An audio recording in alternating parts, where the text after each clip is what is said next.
Yo, what's going on?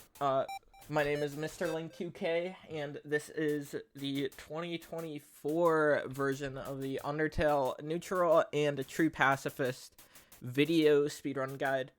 I've been speedrunning this game for about 5 years. I've held world record in Neutral for about 3 years, and world record in Pacifist for about 2 years now. So, I'm gonna try to go as in-depth as possible, while not trying to be, like, overly explanative. I want to do some advanced strats. I want to go over like multiple strats, multiple backups for different things. So we'll see how this goes. I'm excited to get more people into this speed game. It's a lot of fun. So we're just gonna begin. We're just gonna name our human any one character name.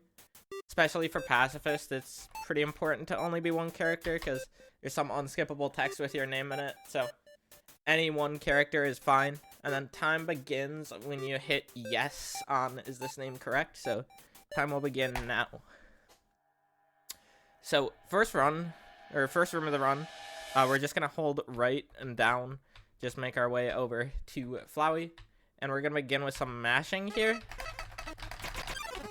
What we do is we do something called piano mashing. It's nice because you don't really need to mash like incredibly fast. If you see what I'm doing right here, I'm just hitting Z and X, and what that does is it advances the text box, and X will skip. Enter and shift do the same thing, so I could do that just like that. So basically what that means, if we go in like a cycle of ZX, enter, and shift, we will be doing something called piano mashing, which is good because it doesn't kill your hands, and it's the fastest way to mash. So I would highly recommend just doing it this way. You can random mash if you want, but I would just recommend doing it this way. So just mash away this text, and then you're gonna hold up right or up left into this corner, sorry. And then you're just gonna mash Z and enter on this text. Can't really skip it. After you get hit by those pellets, you're gonna go to the bottom left part of the box and then mash this text, which is Z and enter. And we are going to hold into these. It saves a little bit of time. Toriel's gonna show up here. We're just gonna mash away her text. And go up. Let's go up these stairs. Movement in this game is really easy. Like, if you bump against walls, you won't lose speed or anything. And, like, going diagonal doesn't, like, make you go slower or anything. So taking the optimal lines in these rooms is really easy. Just do something like that. Mash away this text when coming up in this room. Mash this text away. You could just hold straight up in this room. And then you could mash upright. Mash away the text. Interact with this switch. And interact with this switch. You'll be seeing Frisk do something here like this, this dancing. You probably already know about this because it's pretty popular. But if you just hold up and down on your arrow keys, you'll be doing this. This is useful for certain cases, especially in this room, because you could just go do it on these walls and interact with the switches like that. And you can just mash away this text and move into the next room. Now, we are coming up on our first glitch of the run. This skip I'm about to show is pretty difficult. It takes about 30 seconds, but honestly, starting out, I wouldn't recommend it. If you want to learn it, if you're good at it, you could give it a try. There are multiple different ways to do it. I'm just going to show off the method that works for me. But this is called Toriel Skip, also known as TAS. Basically, you're going to get into this top, like, left side of Toriel. We're going to mash to her last text box, which is this one. Well, I thought it was amusing. And we're going to do kind of like a clip into her hitbox. We're going to hit... To do this, we're going to hit enter on one frame and Z on the very next. Or Z on one frame, enter on the very next. Missed it there. That's okay. Just progress to our next text box. Ooh, I slowed the game down. My bad. Okay. There we go. So it looks something like that. You'll see Frisk move like a pixel farther in. And then from here, what I do is I just kind of random mash her text away. And when I see the room starting to fade away, I let go of right. If I do it right, I will make it to the end of the room, and I will be able to move into the next room. Just like that. So that skips an entire room and the dummy fight. But it's also very bad, because as you can see, I am not able to move a lot of the time. If you don't completely close all of Toriel's text, you will soft lock and your run will die immediately. And that's just like, it's only a minute into the run, but it's still annoying. So if you don't want to learn that right away, because it is kind of tricky, just come into this room, interact with this dummy, go to act and talk on the dummy. So it looks something like act, talk, and then match that text. So going fast will look something like this. Oops, not like that. Look like that. Then you're just gonna match away that text. Come up here. You're gonna get a Frogget here every single time. Just go over to Mercy, Spare, Flee. And then match away this text here.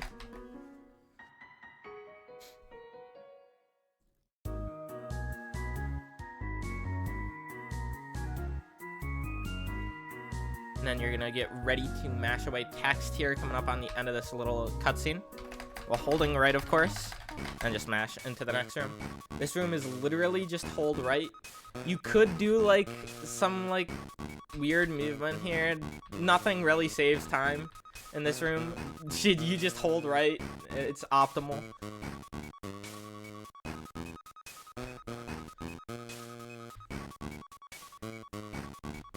And then once we get to the end of the room, we're just gonna hold right and mash away Toriel's text. Now we're coming into the RNG of the run. Going into this room, we're going to hold down right and mash away this text. In this room, it is possible to get a unscripted encounter. I didn't get it there. I don't think I'm going to get it, but for example, if I just wait just a little bit longer, I'll get that encounter. You could either get a Frogget or a Whimsin in this like first area. If you get a Frogget, you will have to flee. If you get a Whimsin, you could react and spare to it. That is faster than fleeing because you could instantly skip this text instead of having to wait for the little like flee animation. So just make our way through this room. You could also get an encounter here. Gonna mash away this text and we're gonna move up right here. Basically what this does is if we interact with this sign just like that and then come down to push the rock like that, we will be skipping a phone call that's normally in this room. For example, if I just mashed away this text like normal and then push this rock, then I'd get this phone call. You always get an encounter in that room. It'll always be a Frogget or a Whimsin. So again, you could react to spare or flee it. Alright. Next room here. This puzzle, it's pretty lenient. So you shouldn't have to really like do something like this because obviously just taking straight lines in this game is really slow. You want to optimize your movement so you're taking as many diagonals as possible. So if you do something like take a little bit of a diagonal here, take a diagonal here, and do something like that, that's a lot faster. It's not too bad either, so I'd recommend trying to do something like that. In this room, we're always going to get an encounter, but first we're going to get behind this rock. Or we'll get the encounter first, it doesn't matter. Here you could get certain encounters. You could get double Frogget, you could get Frogget Whimsin, or you could get Mold Smalls. If you get a Mold Small encounter, you could spare it. If you get an encounter with Froggets in it, you will have to flee it. So we're gonna get behind this rock like I was saying, and then we're just gonna mash this text away while holding into the rock. We want to get behind it because the rock kind of pushes us like that. Then from here, we're gonna go make these spikes appear and then turn around instantly, so something like that. Then mash the text from behind again, and just make our way over. Could squeak this mouse hole if you want. And coming up to the mini boss, Napstablook. We're gonna go to Act and Cheer. We're gonna do this just 4 times. Cheer again.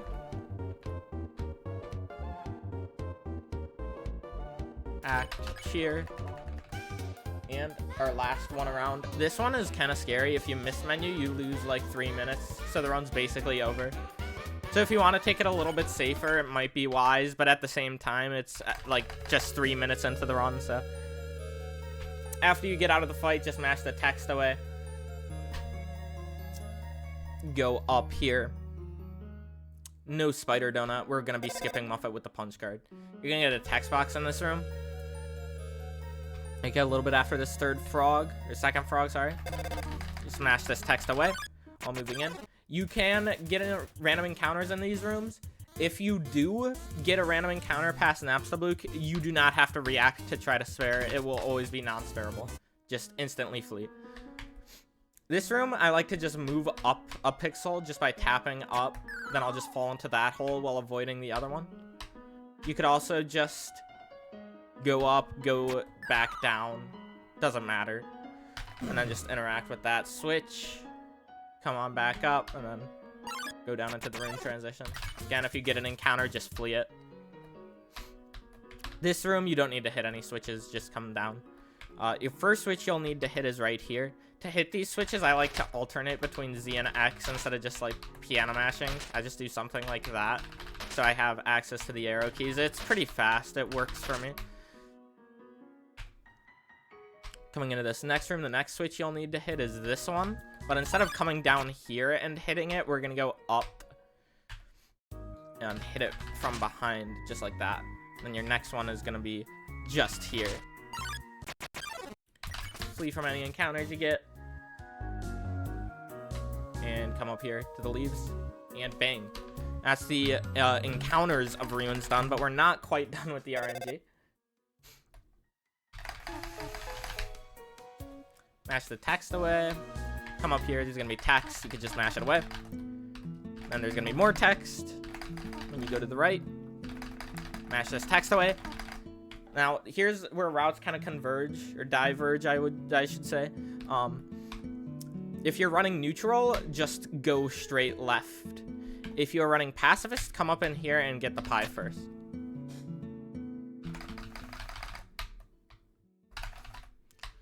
No matter what you do, I would highly recommend just going here at the bottom of this room instead of the top.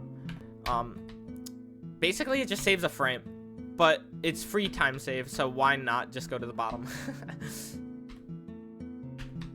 In this room, we're just going to mash away this text. You kind of have to read while mashing. It's something you kind of have to get used to, but basically, you want, on Toriel's third choicer, you need to menu over to how to exit the ruins.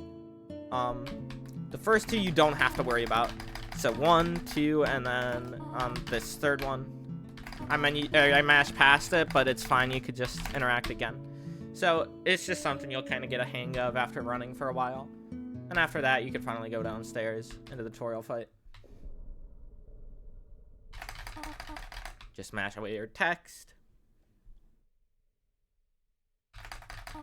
This next room, you'll have to move upright. And then now you could just hold straight up. Toriel fight. There are a few different ways to do this. But basically, Toriel can give you a hand attack. And if you run into any of her hands, if I could get one, I could show it off. Her turn will immediately end. Just like that. So you want to get as many hands as possible. There are multiple different setups for this fight. One is just a traditional 6-hand setup where you just literally just run into every hand that you see. Just hold left at the start of the turn and just run straight into the hand. It's easy. It's also the slowest.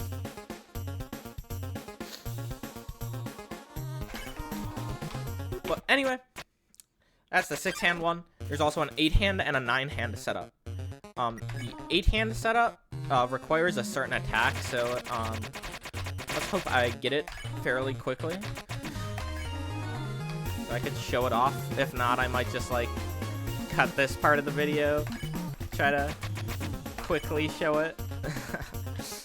Because Toriel's not giving me it. Here we go. Okay. So this attack, if you go to the very left here, like just clip into the left side of her fireballs and go down, you'll take 1 HP of damage, which is nice because anytime you're under 8 HP, no matter what you get hit with, you'll only take 1 HP of damage. So getting hit brings us to 7 HP instead of traditionally just 8. So instead of going from 8 directly to 4, we go from 7 to 6, 6 to 5, 5 to 4. So now we get more opportunities for hands. Obviously, it still depends on the RNG you get. But that's the 8-hand setup. And the 9-hand setup, I haven't talked about this yet, but Toriel can give 2 different types of hands. One hand will always be on the top left side, but there is another attack where there are like double hands. So one comes up on the top left and one comes up on the bottom right. The bottom right hands do 1 less HP. So basically what that means is if you get a bottom right hand, if you get 3 bottom right hands before you're under 8 HP, then you could be set up for 9 hands. If you get 1 bottom right, you'll be set up for 7. If you'll get 2, you're set up for 8. So just like that. It's pretty nice, I'm not gonna lie, but it's also kind of the hardest setup. One thing I haven't mentioned yet, no matter what setup you do, you should be counting these turns. You should kind of keep track of Toriel's text boxes. That's what I like to do. Because you want to take a certain amount of damage. You want to be at 3 HP by Toriel's last, like, attack, which is going to be 3 dots.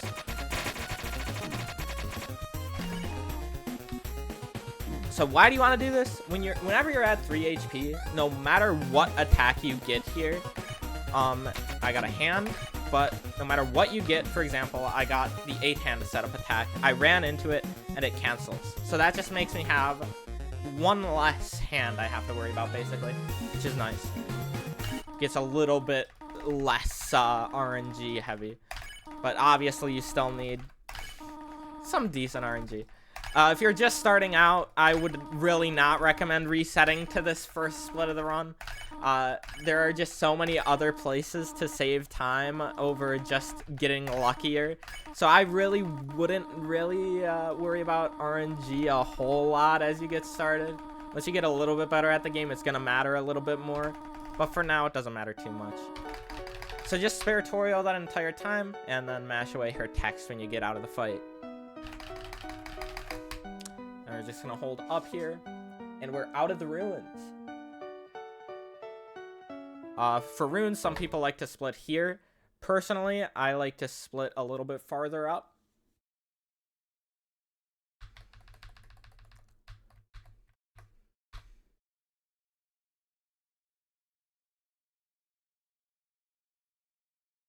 Gonna get Flowey here, just mash his text away.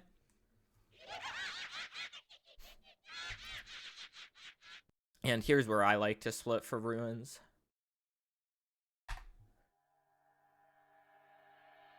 I am using debug mode to show this off, so you'll see those hitboxes, but that should not be there in an actual run. If that happens to you, then your run will be rejected.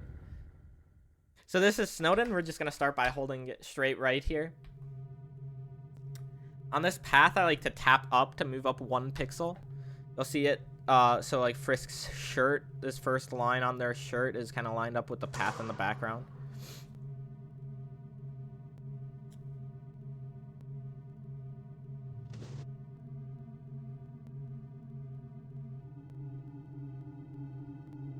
And here we're going to do something called Gamer Pixel. If you want, it doesn't save a whole lot of time, but it's not hard. Basically, right before you get onto this bridge where the cutscene starts, you're just going to tap right, or tap up, sorry. If not, you could just hold straight right. Like I said, this doesn't save a lot, but you could do it. Saves a little bit of time. Like 0.3 maybe, not even. Anyway, just mash. You'll know you got Gamer Pixel if you see Frisk kind of jolt up there when Sans reaches his hand out. We're just going to make this mash this text away. Snowdin is kind of notoriously known for mashing.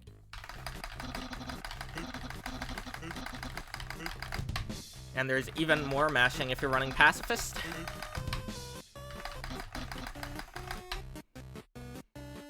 Anyway, after this, I like holding up right here to get through this. You could also just go down right.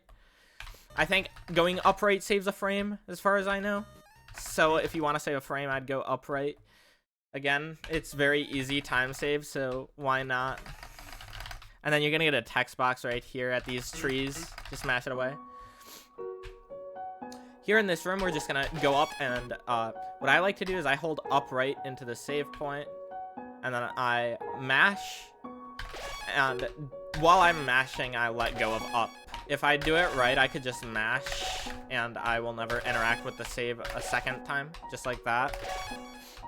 And then we're gonna get the Tough Glove out of this box. If you're running neutral, you won't have the pie in your inventory, so you could just go straight over to the Tough Glove. Since we are running, or since we have the pie, we are going to move it to our box, and then take both of them out of the box, just like that. Then we could close out of the box and equip the Tough Glove. So going fast, it would look something like this. And we'll just mash our text away going into this next room.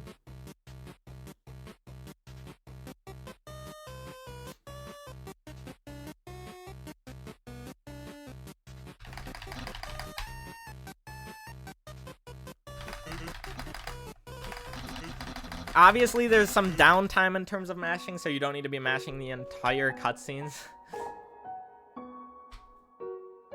We're gonna get a phone call here because I'm playing on debug mode, but fun value events are just something that could happen. For example, this phone call is an 11% chance of happening just on any given run. Nothing you could really do about it, but it's kind of funny. It doesn't lose a lot of time. You'll get an encounter in that room. You could always just flee it, and then mash this text away into this fight. In this fight, we're just gonna go over to item and use our stick. Since we equipped the Tough Glove, we now have the stick in our inventory. We could use this on all dog encounters in Snowdin to instantly make them spareable. So now from item, we could just go over to Mercy and spare. Then mash the text away when you get out of the fight. And just hold right in this room. If you don't slide across this ice, you'll get an encounter. So just slide across the ice. So for example, if I like go down here, I'll get an encounter. So don't want to do that. And then we're just gonna mash text away here while holding right. Need to hold right so we can move into that like Papyrus shock. Now you could let go of right if you want. This puzzle is super lenient. So again, don't do this, please. Instead, what you want to do is take diagonals. As you can see there, I really did not follow the path at all, and it's super lenient. Here, you can't take a full diagonal, obviously, because, like, it's huge. But you could take a pretty big diagonal. Just like that. Just optimize movement. At that bridge, you're going to want to hold down right. And then here, if you just keep holding down right, you'll interact with this, what is it? The Snowdin. So you just want to tap left when you get past this tree. Mash for all holding right, going into this room.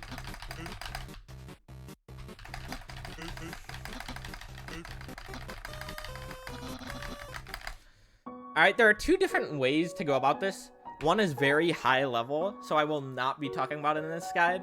But you can skip this next, like, mini dog marriage boss. Technically, it only saves about 7 seconds, and it's very high level, so I'm not gonna show it in this guide. There is a video on my channel talking about it, though, so if you do want to watch that, you can. But for now, I would just highly recommend just doing this as a beginner. So we're just gonna come over this way, interact here. You could just do kind of like a ZXZ, and you'll just clear it. It's just one text box, so just ZXZ, bang. You'll get an encounter, just flee it. And make your way down here. You want to go at the bottom of this bridge here, because you'll just be closer to the exit of the room. Like if you go top here, it'll be a little bit slower, so just go down here at this bridge. And just mash this text away.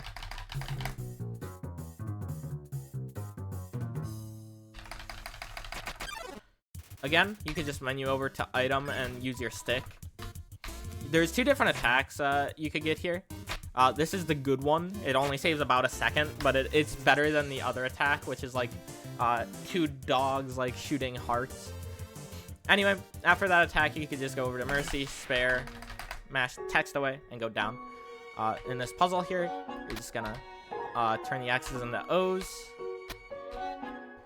Technically, I think it might be more optimal to go like back up top here, but most people just interact with this, come down, interact with this, go back up, bang.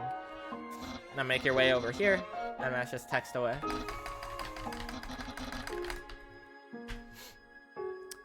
You could just skip this puzzle. There's a switch in here. You're gonna do the same method I talked about earlier with the save point to interact with that quickly. And then we're gonna get this cutscene here. You could just mash it away. Again, there's another like very high level strat you could do here. I already made a guide on it, so I'm not gonna talk about how to do it in this guide, especially because it only saves about 2 seconds. But basically what you could do is you can mash away this text here. I'm gonna set a save state here.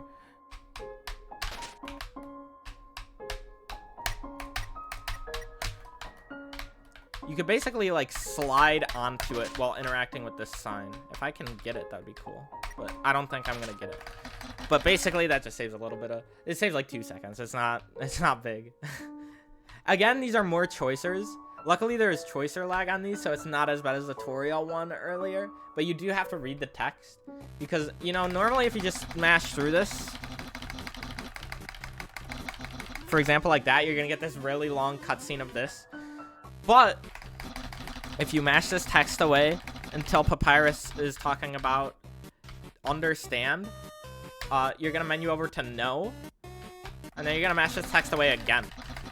And he's going to ask you again. This time you're going to menu over to even less. And then you can just mash text away. And that cutscene will not happen. That saves like 20 seconds. So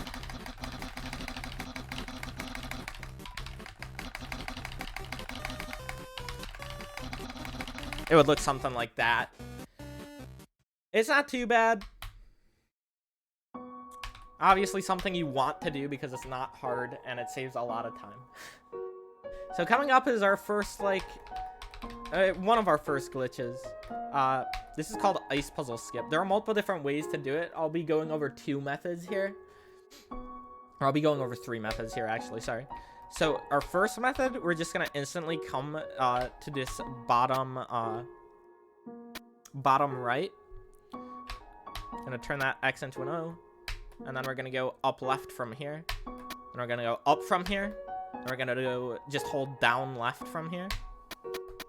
And we're gonna go up, left, up. We're gonna get onto this first pixel of this circle, or of this X, whatever you want to call it. To do that, we could do something called menu buffering. Basically what menu buffering is if I hit an arrow key and C or control on the same frame, I would highly recommend control, we could move up 1 pixel. So you could just tap up a few times. You could just tap up. If you're good at just tapping up for 1 frame, you can just do that. But I would just recommend menu buffering to that very first pixel. Then we go right here. And then we're going to menu buffer left 2 pixels now. So 1, 2. And now what I would do is I will just hold down right. Before I close my menu even, I'll just hold down right. Now I will close my menu. And once I hit the switch, I'll switch from holding down right to just right. So I'll close my menu and just hold right from now. Now I'll skip that bridge cutscene and just make our way through. So that's traditional Ice Puzzle Skip. However, more recently we found something called Icebreaker, which is a lot better in my opinion. So at the start of the room, instead of going straight down right like that, we're gonna go just straight down. You'll see Frisk kind of get pushed by that wall. That adjusts our subpixels in such a way that we won't have to do these two left buffers at the end. Which makes it a little bit easier in my opinion. So now we're gonna go the same way here. Here though, if I just hold down left, I'm not gonna hit that other one. So we kind of have to either wait a little bit to hit left like that, like down, kind of alternate between down left, down and left, and down left again, like that. Or you could adjust, stop to adjust, like move down a few pixels and then go that way. Personally, I would just recommend trying it this way. You have like 2 frames, so it's a little tricky, but I will show an alternative if you can't get that. And we're gonna do the same thing here. We're gonna menu to this very first pixel where it turns into an O. Now we could just hold straight right, go down, and now we could just immediately do it. So get onto the first pixel. Now we're just gonna hold right. Now we can hold down right. Now we could just hold right. Just like that. If you just keep holding down right here, you're gonna fall. Like that. So you do want to let go of down at some point. If you have problems with that middle portion of it, you're gonna go down like you have been. Hit this, hit this, hit this, all like normal. But instead of going up here, we're gonna go left. We're gonna go up, right, up, and then right. Like that. It's a little bit slower than the other method, but it is also removes the 2-frame window thing. A lot of people swear by that method, so, you know, I feel like I gotta show that one off. And then just do the ending like normal. Bang. If none of those methods work for you, you could just do like the casual method, which is like this like cinnamon roll thing. But I'd recommend trying out the different variations. I'm gonna speed this up. All right, this next room, we're just gonna hold down right into it, because if we just hold straight right, we're gonna run into this. So just hold down right. You could go down here for like swag. Doesn't save time, but swag. And this is Greater Dog. Greater Dog has 2 different attacks. One of them is very similar to Toriel's hand. So we'll see if we could get it here. I could show it off. We're gonna use the stick. And then here, we want to hold down, just in case we get that. Because if we run straight into it, that'll immediately end the turn. It saves like 3 seconds, so it's not like a make or break, but it's nice to have. And then you're just gonna go over to spare. Just like that. And we're pretty much done with all the Snowdin stuff now.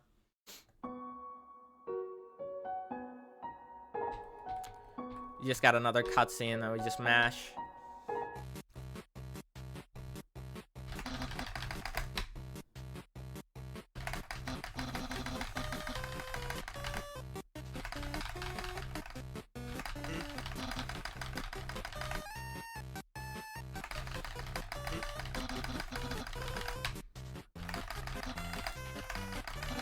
At the end of this cutscene, we're just gonna go right.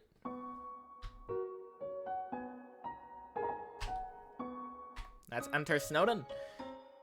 Papyrus is just more mashing, quite frankly. Here we're just gonna go up into this igloo instead of having to go the entire room, because this is a crazy long room. Just take the igloo. And we'll be here. It's technically faster. That is true, but it only saves 0.8, and it is a 1 in 8 chance. So I will not be covering ignore strats, because not even top level runners ever do that. Anyway, mash away Papyrus's text. I like to menu over to stick here. You could also just go to act and check. but I like to menu over to my stick. If you spare, you'll get Papyrus's blue attack, which loses like 12 seconds. So we're gonna go to stick, and we're just gonna get hit by all of these bones. Gonna get brought down to 1 HP. Get taken to Papyrus's garage.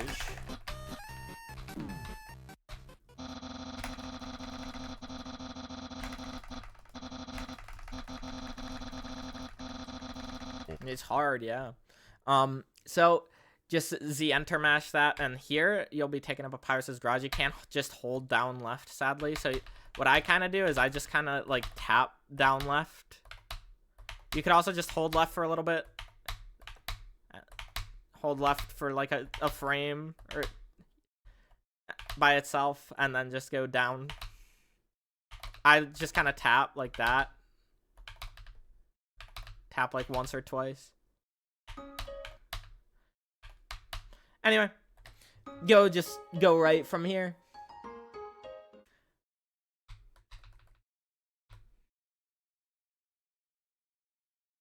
Yes, Papyrus is in fact the hardest boss in the game.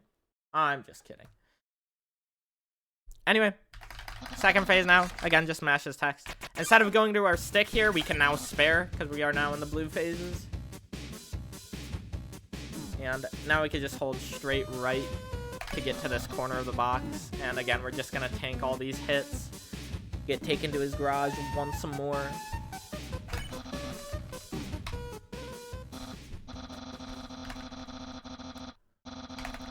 I believe Act is technically faster on the first phase, but it's not by a lot. Anyway, second phase, just Z enter mash. And then just do that same movement. I don't know if Act is faster, but they break even at least. So it's just kind of a personal preference thing. This is our last time we have to dive to Papyrus. So we're just going to mash this text away. Go over to spare and do the same thing we just did.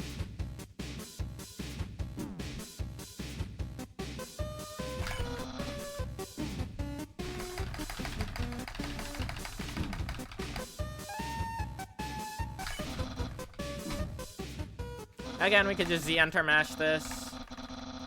Text is unskippable, so nothing else can be done.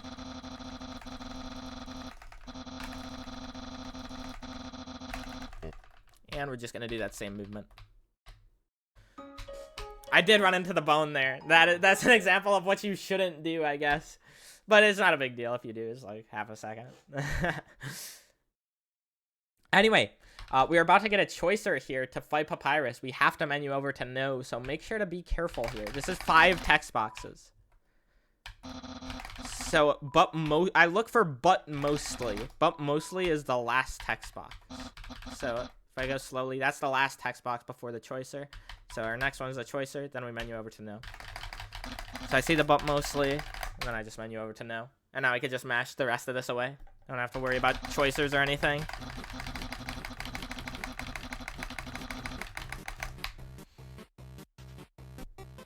If you're running neutral, just go straight right. If you are running pacifist, we have to go date him. So we're gonna go left here.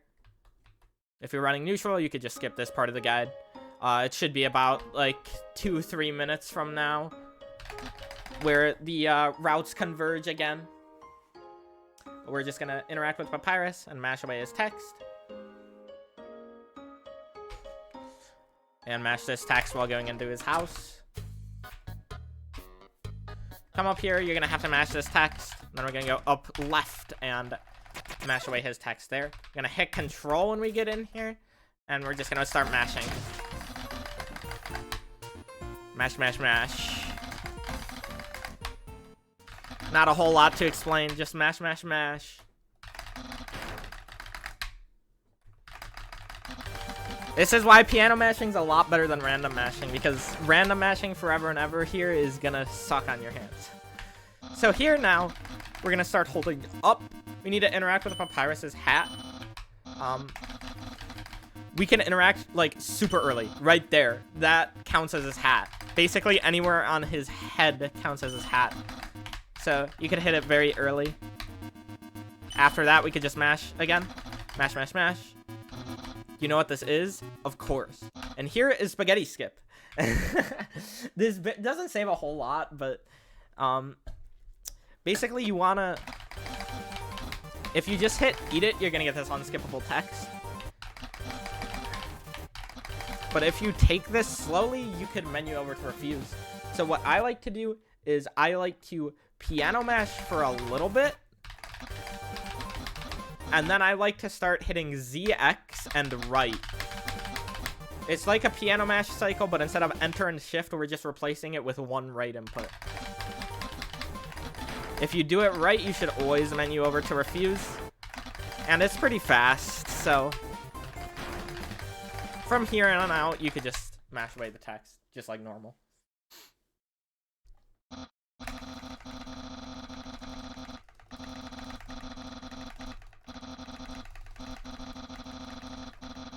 After Papyrus, we gotta start piano mashing again. And you could start holding down right here. And move our way through Papyrus's house. And now we could head over to Waterfall.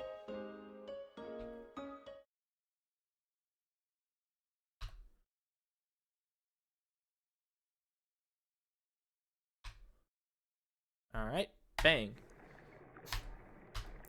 Now, we are coming up on a trick called Seagrass Skip. So we need to move our menu down to cell. This will make the trick a whole lot easier, so I'd recommend doing this. Oops! I'm just gonna speed that up. I didn't mean to hit that. Alright, we're back.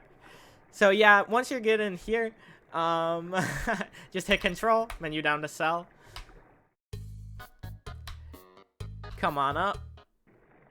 Here in this room, you can't hold straight right or you're gonna get bumped by those rocks. Instead, you could just like hold up for a little bit there and then come back down. You know, we won't get hit. Alright, this is the Seagrass Skip room. Multiple different ways to do this. I'm gonna show off 3 different ways. Our first one here, you're gonna go to the very top of the room. Mash away Papyrus's text. And we're gonna menu buffer up until here. When you see that this like first gem on the wall, it's about to be off screen. If it's right here, that means we are 1 pixel away from triggering the cutscene. So basically what we could do now is we could menu buffer to the right while opening our cell phone in a 4-frame window. So what I like to do this is I like to hit control, right arrow key, and enter on 1 frame, Z on the next frame, and then from there I just kind of mash Z and enter. So it would look something like this. If I do it right, I will open my cell phone during this cutscene, and I could just mash it away, and I'll move through this. That saves about 30 seconds. So this is a pretty big time save. Another way to do it, which is what I would highly recommend, is Shay setup. So what we're gonna do is while moving to the right, we're gonna move Frisk up 2 pixels. So 1, 2, 1, 2, just like that. And we're gonna mash this text away. And instead of menu buffering to the right, slowly like that, now we could just hold down. Once we hold down for about, it doesn't really matter. No matter how long you hold down for, we are now 1 buffer away. So we can now do the same thing I just talked about. But instead of having to menu buffer to the right pixel, we could just do that, and now we're set up automatically. So now we could just like that, and we can do it like that. That's what I would recommend. It's easy, it's fast. It's not easy, but like it's the easiest one in my opinion. And our third and final one is an advanced one, called Sad SGS. We're gonna go to the top again. Mash away Papyrus's text. And we are not doing any setup, basically. I look at the gem, and once it disappears, I open my phone call. Just like that. I open my cell phone. To open my cell phone quickly here, I like to hit CZ on one frame and then enter on the next. So it's something like that. Once that first gem passes the screen, I just do that while holding right. And we can mash away the text. That is the hardest version. It's, how do I mute audio? I don't remember. But, anyway. That's the hardest version, but it saves like 0.7. If you want to give it a try, go ahead. It's by no means necessary. That is no clip. Okay, in this room, we're going to come up, interact with that, place, interact, place, interact, place, interact, and place. We have to wait for this bridge to form. So, while waiting, we're going to menu back up to our item. We're gonna get an Aaron encounter here. We're just gonna flee it. Here, I like to interact with this bottom right pedal first. So grab it, and we're gonna come this way, place it, get the bottom left one, come over here, place it, get the top left one, come over here, place it, and now we could just get this one and place it that way. That'll make us be a little bit closer. Instead of placing that one from the bottom too, we could just place it from here. Come down here. We're gonna get a phone call from Papyrus. You could just mash it away. And then come up right here. You're gonna get a Waterfall in this room. Again, just flee. And we could just mash Z enter on that. Hold up right into here. And this elevator, you could just hold right on, or you could do something like that for some swag. Doesn't save any time. Anyway, Spears 1. You just kind of have to get a certain bit of movement down. This is the movement I like to do. It's very consistent. So just avoid these spears at the bottom here. Just hold right here, and then come down. Come up right. Go to this corner here, and then come down. Go to the bottom again and just hold right. And come down like that. Takes a little bit of practice to get an optimal path like that, but overall it's not terribly difficult. Like I said, movement in this game is not horribly hard. It's the glitches that are pretty difficult. So that'll take a little bit of time to get used to, but after a bit of practice, it shouldn't be too bad.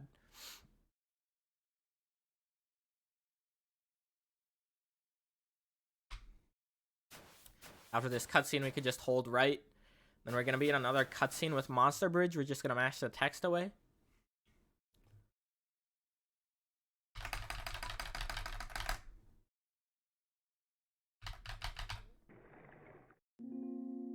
Now we're getting into the punch card stuff. So in this room, we're just gonna go up past this box into this room. We're gonna go over to Nice Cream, interact from this like right side of him. Just mash. I didn't mean to interact again. You don't want to interact twice, obviously. You're just gonna buy an ice cream, and you're gonna take a punch card. You're gonna come down here. Since this is Pacifist, you're gonna want to use the box. Neutral, you don't have to use the box, I guess, but I would just recommend using the box anyway. So, we're gonna get the punch card in your first inventory slot. No matter what category you're running, you want the punch card in your first inventory slot at all times, because we're gonna use it a lot throughout the run. So we're gonna bop, bop, bop, and then come back over, bop, bop, bop. If you are running neutral, you won't have the pie, so it's just gonna be the stick and the ice cream that you'll have to move back and forth. Anyway, now we're gonna do something called an overflow. It's kind of the same thing what I was talking about with tasks earlier, where you hit enter on one frame and then Z on the next. However, this time around, instead of just clipping into a hitbox, we'll be able to get text storage and move around with it. What this allows us to do is wrong warp with text storage. This is called an overflow wrong warp. So basically, if we overflow, so enter and Z on consecutive frames, we go over here. As you can see, I am not at the start of the room. I've moved to the room's default position, which in some cases can be very far into the room. So basically, I'm going to try to break that down now. It is very important if you're doing this overflow wrong warp. If you're on this use the box choicer, you want to be on no. If you are on a yes and you do the wrong warp, for example, like I'm about to show off, I will soft lock. I won't be able to move. I open up the box, which means I can't move. I never close the box, basically. But instead, if I go over to no, I'm going to let go of my arrow keys while I'm transitioning. Let go of my arrow keys and hit Z and close the text box. What that does, if I do it right, I'll be able to wrong warp. It's very important you let go of your arrow keys, and it's very important you close the text box. You could just kind of spam Z once you get in the room transition to close the text box like that, or you could just time it. I personally just time it. But if you close it too early, you're just not going to wrong warp, obviously. If you are scared of accidentally being on yes in this, then instead of overflowing the box, as you can see here, there is text here on this wall. So you could overflow this wall text, move over to the last text box, which is, it's a nice thing. You can see the southern wall from this angle. And now you could just do the same thing, but you don't have to worry about that choicer. You can also manually wrong warp with the punch card. If you get on the room's like very last pixel, this is the last pixel before the transition, and we open our menu, we can close our punch card while letting go of our arrow keys like that. I'm going to explain manual wrong warps better in just a second, but if you want to try it, I wouldn't recommend it because it's a downwards wrong warp, which is really awkward. I would just recommend overflow wrong warping that for now. But anyway, in this room, you're going to get text right here, smash away, and you're going to get a double mold small. You could just spare it.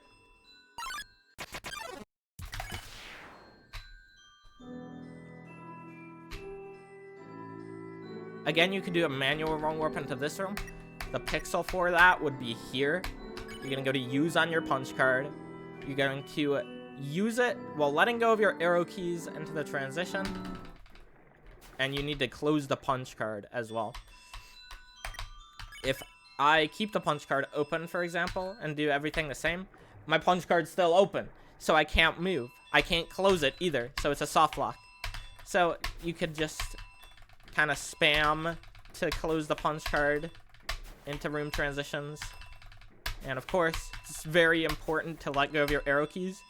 If you do something like this, where you don't soft lock, but you don't get the wrong warp, you didn't let go of your arrow keys.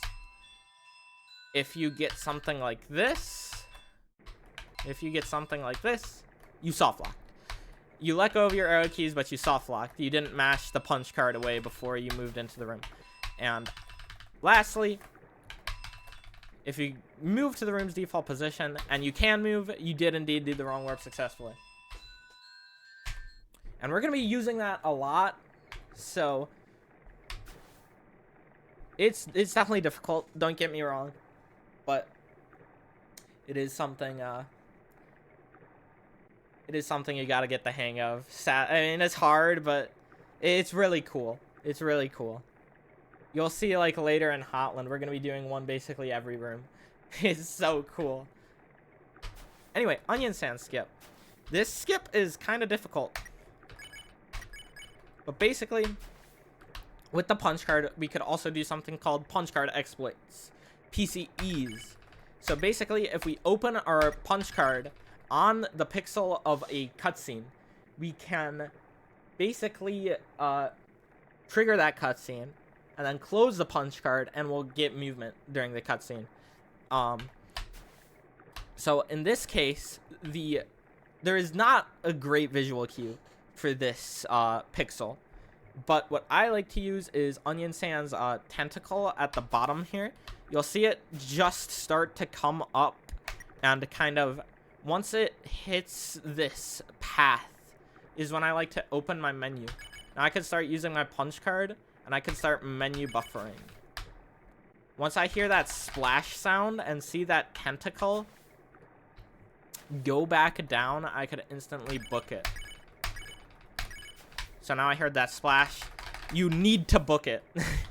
I can't stress enough how much you need to book it for this one specifically, because if I wait too long after I got it, hold on, that was odd. If I get it and I wait too long, I'm gonna soft lock. That's only for this PCE specifically, so this one, that's why I say this one's pretty difficult, because there's not a good cue, and you also have to book it right after you hear that audio cue. So just like that, something like that, and now I can just mash this text away. Another opportunity for a wrong warp here. This one isn't big, so if you're not good at wrong warps yet, don't do it. You could either just leave this room and reload it, and then you'll instantly be on it, the pixel, for the wrong warp, just like that. Or you could set it up in this room, which would be something like that. That's my buddy right there. Obviously, it's harder to instantly just set it up from this room, because, I mean, it's a frame perfect menu open, basically. You could do it early like that, and then you can menu buffer onto it. But whatever way you do it, you're gonna get on that pixel, and we're gonna hold into the wall and into the room transition. So we're, in this case, we're gonna go up and right. Gonna get to use on the punch card. We're going to use the punch card. We are going to mash Z to close the punch card, and we're gonna let go of our arrow keys, all before we hit the screen transition. So like that. Again, this is obviously not a big one. The room is right here, so if your wrong warps are not good yet like that, then it's probably not wise to do that one, because it's not big. You could also do a quick PCE here. This is called Shiren Slide. You could, if you open your punch card on the pixel of this encounter, you'll see after I flee it, yeah, I will be a little bit farther. Again, it's a very small one, so if you are not good at punch cards, don't worry about this. It's not a big one. But I just want to show off. I just want to show this off in case you want to. You don't want to reload for this wrong warp. If you reload for it, it's not worth it. But if you do want to do this wrong warp, the pixel is going to be right here. Or if you didn't wrong warp into the last room, it will be a little bit farther. You can kind of tell by Frisk's neck and how it like lines up with these like tiles on the back of this wall here. That's what I use anyway.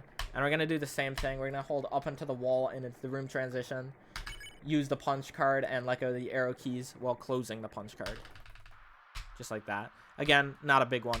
I want to show it off though. Another wrong warp opportunity is right here, where Frisk's neck kind of is right before this like little bump here. It's gonna be the same sort of thing. Again, very small. All these wrong warps are very small. Your next one could be right here. Again, that one barely saves anything. Your wrong warps have to be super fast for these, but I do want to show these off just in case you want to try them. This next one is a little bit bigger. It's about a second. But you want to go for this one frame perfectly, basically, because if you have to buffer for it, it's not going to save time. Your pixel, though, is going to be right here, right before Frisk passes this wall. So doing it would look something like that if you're just going to go for it frame perfectly. And then we're just going to keep this text open the entire way, basically. You don't want to mash this text away or you're going to soft lock, basically. You're going to get this text and now you can mash it away. If you mash it away before that, you will soft lock. Otherwise, just mash this away. You do want to be at the top no matter what here, though. Because if you're at the bottom, look at this. Monster Kid's gonna Monster Kid's gonna have to run pretty far to get to you. So you want to be top there.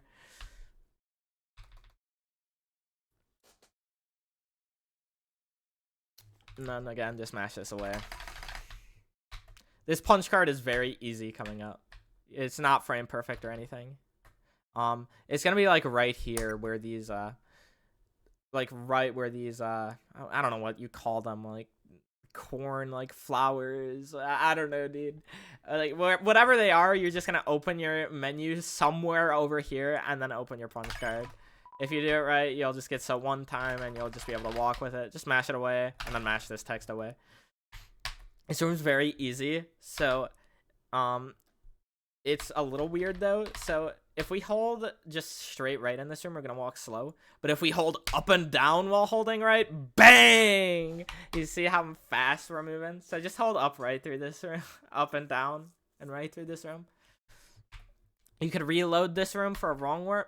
Obviously, you really can't see like the pixel for this one, so you just kind of have to reload for that wrong warp if you're gonna want to do it. Not a huge one though, so I wouldn't worry about it too much. Just gonna mash here and gonna turn around so we don't accidentally interact with him again. Now we're gonna do an overflow on Monster Kid, so we're gonna get to use on our punch card, and then we're gonna do this enter on one frame, Z on the next, and then we could close our punch card and move our way through this room. Oops. Just like that. Move our way through this room. All right, our next skip actually comes like kind of before it. This visual cue is really really rough. I don't like this visual cue at all. So this visual cue, you see these like dark black lines on these on this bottom bridge. What I do is I count for the sixth one. So 1, 2, 3, 4, 5, 6. It's this one, and right before it leaves the screen is where I need to open my punch card. So it's gonna be right here. Obviously, it's very bad to have to count all where all the dark lines are. So in this room, actually, I like to set it up by using a visual cue in this room. So it's a lot easier, instead of counting 6 of the dark black lines, to count 4 in this room, in my opinion. Especially since the screen's not moving here. You can tell really easily. So like 1, 2, 3, 1, 2, 3. So it's gonna be like right here is where like that 6th line is gonna be. That's exactly where it is. So by looking at this line in this room, you could instantly tell which line it's gonna be in this room as well. Again, it's gonna be right before that line leaves screen, which is gonna be right here. I'm gonna open our punch card and move right through it. Pick good lines here.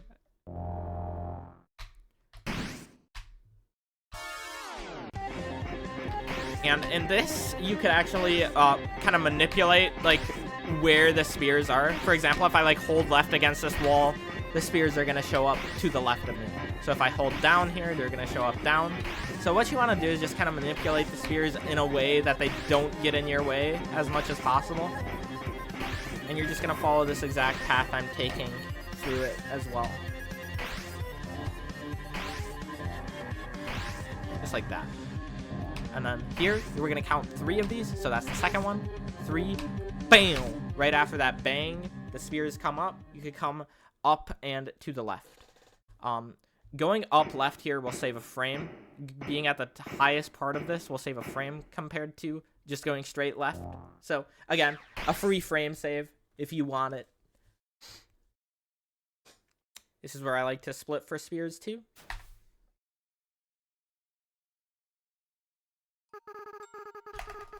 And we could just Z enter mash this. Here, I like to hold upright.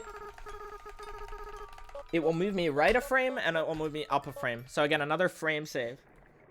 A pixel, sorry, not a frame. And now, since I moved up there 1 frame, I could move up 1 more frame, and I'll be set up for a wrong warp right here, which is gonna be this pixel. This is a very small wrong warp, so you don't need to do it. Alternatively, you don't need to do any of that. You could come down here. You could overflow this trash. You don't have to like face down towards it. Like for example, if I'm just straight right here, I could just overflow. So I could go for an overflow while I'm holding right here, basically. Just like that. And then we could do an overflow wrong warp, just like that. Alternatively, you just don't do the wrong warp at all. It's not a big one. Now I'll be mentioning 2 different things here. I'll be mentioning Mad Dummy Skip and not Mad Dummy Skip. Mad Dummy Skip is a frame perfect trick. It is an unbufferable frame perfect trick, which is obviously difficult. However, it saves a minute and 45-ish seconds, which is a lot. Alternatively, you can learn 5-cycle Mad Dummy, which is a lot easier. It is not frame perfect, and you will improve at the rest of the game because you'll get more runs to Hotland. Personally, as a beginner, I would not recommend doing this, but obviously 2 minutes, almost 2 minutes, is a lot of time. So if you want to do it, of course, you know, I gotta show it off because it's a very big one. So we're gonna overflow the save point. We're gonna move to it. It fills you with determination, which I believe is 5 text boxes originally. Just like that. And we are going to overflow wrong warp into this room. But if we overflow wrong warp by just mashing like that, we're gonna save in trash zone. Instead, we want to just time it so we get the save option in this room. So now we can just save in this room while getting the wrong warp. And you can see we're like walking on water because of that wrong warp. We're gonna overflow this. Get text storage. Mad Dummy has an invisible wall, so we can't just punch card it like a normal. But basically, if we overflow and bring that text up into this invisible wall, we could close it, and now we have movement. We still can't walk past the invisible wall because it's a wall, but now we can move around during this cutscene, which is good. When we move into this cutscene, we're going to want to go down here and then come back up once you pass that magazine. I'm going to come up onto Dummy here and then move to the left. That sets you up perfectly so that you're on the exact right pixel. Now you don't have to like do anything else. Once the screen stops scrolling, you could come down. You're going to move to it. There's multiple text boxes you could get. Depends on if you did tasks at the beginning of the run or not. But it will always say human, I'll do something, something, something. So this is the text box you want to look for. There are multiple different ways to doing this. So I'm not going to go incredibly in depth. I'm just going to share my method. But there is already a very good video guide for this, which is nice. But I will share my method. So I like to get on this pixel right here, where Frisk's foot is kind of like overlapping with this like black part, if you kind of see that at the very bottom. And then I'm going to open my menu. And then I'm going to use a mix of an audio cue and a visual cue to time a Z press while holding down left into the trash zone room. Basically, I listen for that like that encounter sound when you enter, like ch-ch-pew, ch-ch-pew. On that bill is basically when I time that Z press. I also look at frisk to see when their sprite disappears. That will be the same time I need to time my Z press as the bien. If I do it properly, I will see my soul fade out a marginal amount, and I will get the trick. From here, I could go over to spare the dummy and get hit as much as possible. It is important to hit the dummy on this turn, or else you won't take as much damage in the second turn. So that is important. But now, I could just take hits here from the cotton balls. Just like that.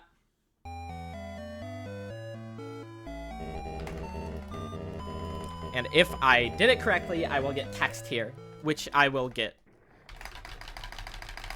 Alternatively, I should have, like, saved before this, actually. Wait, I think I did, didn't I? I did. Okay, perfect. Alternatively, if that's scary, which it is, you can just do the fight like normal. TGH has made a guide on 5-cycle Mad Dummy, so I'm not going to go into it too in-depth. If you look up 5-cycle Mad Dummy tutorial on YouTube, you will find it. But if done correctly, it will look something like this. I don't know if I'll do it correctly, actually, because it's been a while since I've done this. But I'm going to try to show it off as best as I can, while not going, like, too in-depth. So I do want to get hit by, like, that one there, or else it's going to skip this turn completely. Gonna come here, and then, like, come back like that. Hit dummy with all the cotton balls. Come up. Hit dummy with these. Bang. Hit as many of these as possible.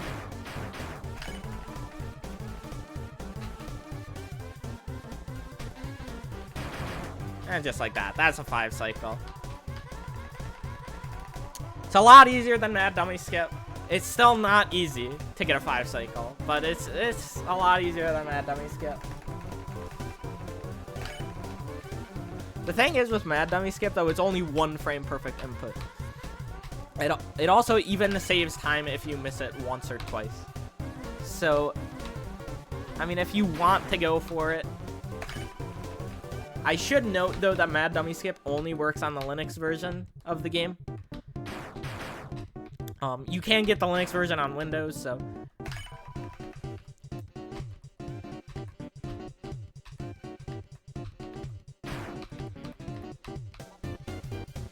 Maybe I'll make, like, a setup guide in the future as well. I know Shay does have one. I don't know if anything's changed since then, but... Anyway, this knife, we're just gonna dodge it. Bang.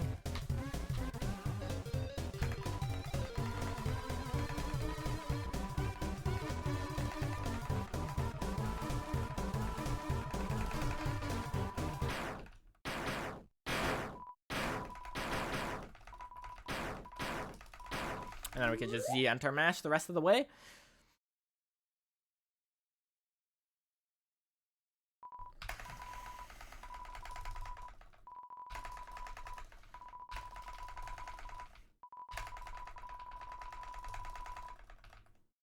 And mash this text. I'm gonna turn on my fan really quickly. Excuse me.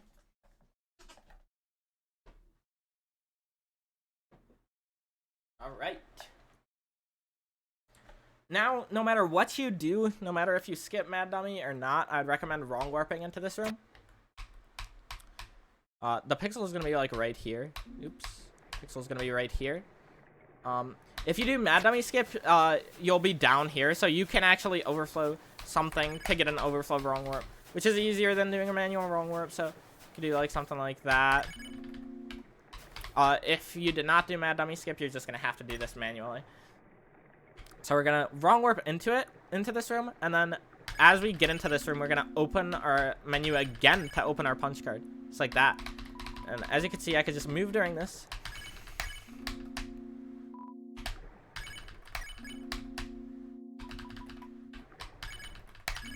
Which is nice. If you miss this wrong warp, alternatively, you could PCE this, which I believe the pixel is right here. Nope. It's right here. So you could tell when Napstablook like faces you, basically, when you got it. So what you could do here, you could do multiple different things. I'm gonna show off the fastest version first. We're gonna be moving here. You want to get to this last text box, which is you don't. And we're gonna get past that sign. And we could do a wrong warp like that. It's kind of a weird wrong warp that you don't have to like close text box for like right on it. Like for example, if I close this text box right here, I'm not gonna wrong warp. What I'm basically doing here is I'm wrong warping with the end of the cutscene. I do still need to let go of my arrow keys. But if I'm done right, I'll just wrong warp like that. Basically, just close this text box anywhere past that sign. Alternatively, you could open your punch card again here and move to you don't. And then just do an overflow wrong warp normally. This is called a punch card advance, called a PCA. It's a little bit slower, but if it's easier for you, then why not? Anyway, no matter what you do here, I'm gonna move in here. You can reload for this wrong warp. It's a big one. Otherwise, the pixel is gonna be right here. Just do a wrong warp like normal. And just hold right into this room. Another wrong warp potential, the pixel's gonna be right here where Frisk's feet are like right on this dot, like this big like pedal dot. And then you're just gonna wrong warp like normal.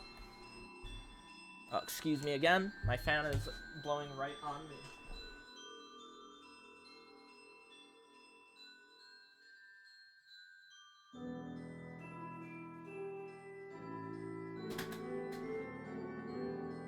Alright, there we go.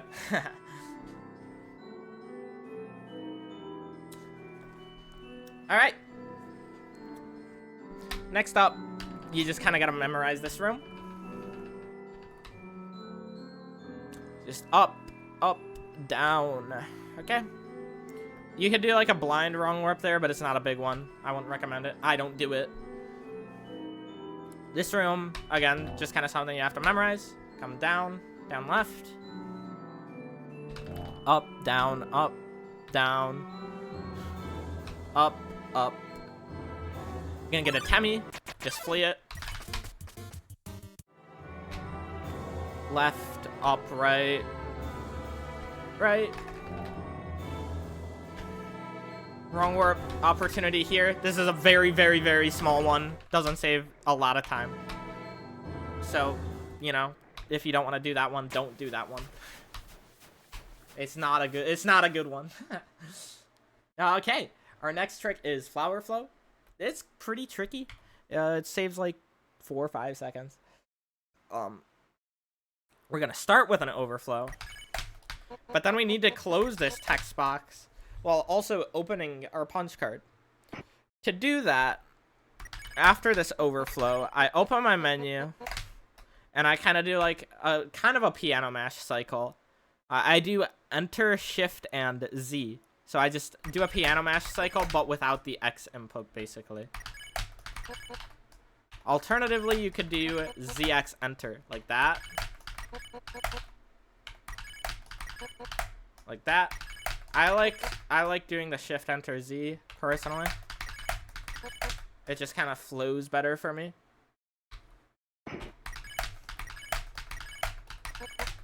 Just like that. And then you're gonna close that. You can't close it right away. If you do, you're just gonna do that. So you need to wait a little bit after you open this. Now you could close it once the screen scrolls. Gonna move over to the left here and move to our cell phone. Gonna dial it to nobody picked up, and we're gonna mash this text away. Once all text is mashed away, we're gonna open up our cell phone very quickly again. To do this, I like to do CZ and then enter on the next frame. Like that. Move to nobody picked up, and then once this turns black, you could close this and mash. Now we can move our menu back up to item, and if done properly, you know, we'll be able to move around. Mash this text away. And then here, once the screen starts scrolling, we can move. Now you'll see that I actually went past it. So you could do you could like wait a little bit or something like that. But what I personally like to do is I like to count 4 splashes in the water. And then I like to info my punch card. This will give me text storage, which, you know, with stored text, we could overflow wrong warp. This wrong warp is so big. Look at how much of the room it skips. So you're going to want to do this wrong warp. So this just makes the wrong warp a bit easier. Like, for example, if I just did this, I would have to set up the wrong warp manually, which is harder. So doing that info is really nice because it just allows you to overflow wrong warp there. Our next wrong warp is going to be right here. It's not a big one. You don't need to do it. You can reload for it if you want, but it's not a big one. With wrong warps, that also like adjust your subpixels. So in some cases, the pixels are different depending on if you wrong warp or not. So if you don't wrong warp into the room, your pixel is going to be right here for this one, which is kind of just like past this pole on the bridge, if that's what you want to call it. If you do wrong warp into this room, your pixel is going to be a little bit earlier. It's going to be like right when Frisk's feet are like on this pole. So just open your punch card on it and move forward. You can do a blind wrong warp here, but I'm not going to show that off because it's like really hard and it's not beginner friendly.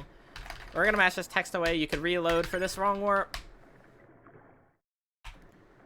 So it's just going to get that text, go back in, and wrong warp. And, okay, Undyne. Multiple different ways to do this. There is one cycle, and there is Undyne. First, I'll show off one cycle. It's easier. It's slower, however. So we're just going to go up into this first pixel if we're doing Undyne. Or one cycle, sorry.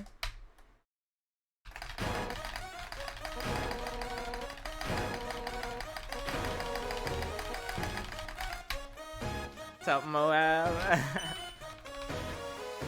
Just smash this text away. Now, if you're doing one cycle on that, I would just recommend saving. It's like that. Then your pixel is going to be right here when Frisk's neck kind of passes this, I don't know how to explain it, like this path. If you do it right, you're going to get movement. And you can just come up, come back down, and then your next pixel, we're going to be wrong warping here. It's like when Frisk's neck kind of gets chopped off by this line. And then you can just manually wrong warp in, and come up. Oops. So, go in, go back out, set up the wrong warp, and then we're going to stop like right where Frisk like is on that W. Now I'm going to show off Undyne. I'm going to need to adjust my saves. Excuse me for a second. Okay, I'm back. So now, this is Undyne. This is going to be a little bit more difficult, but it's okay.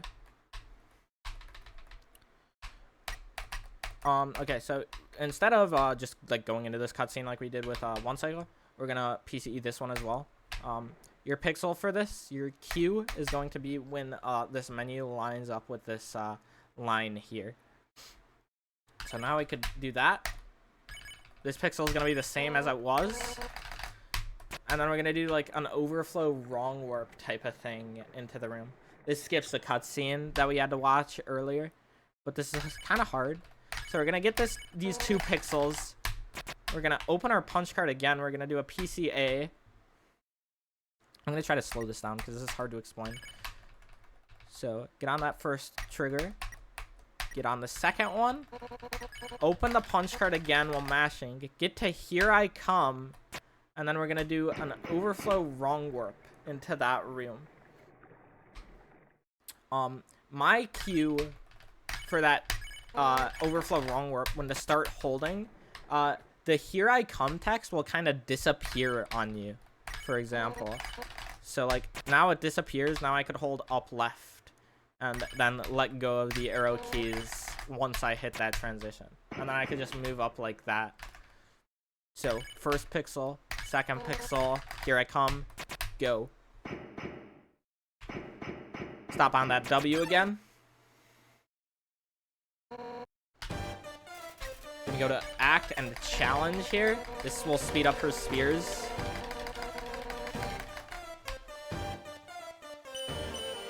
I'm gonna challenge again.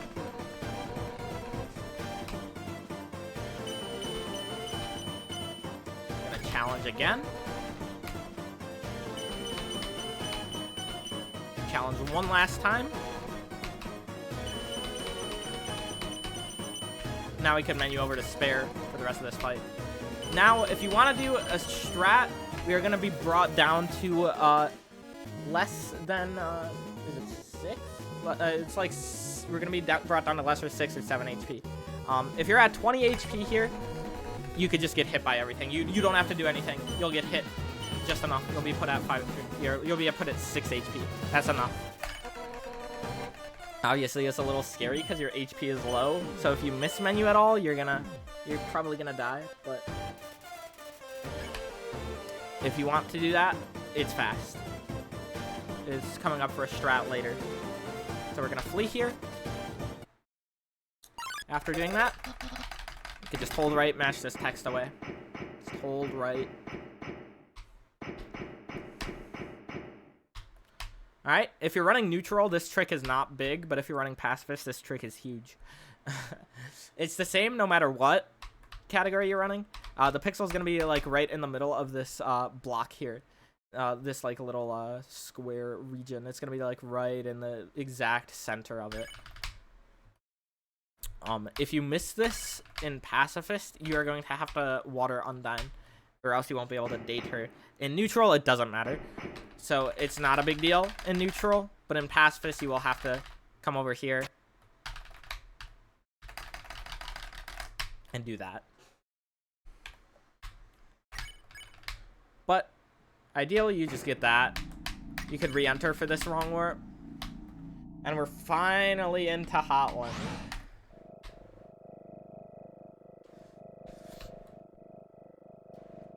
Starting off, we could just overflow this desk, and we could close this text once we get like onto this line right here. That's gonna be when this cutscene starts.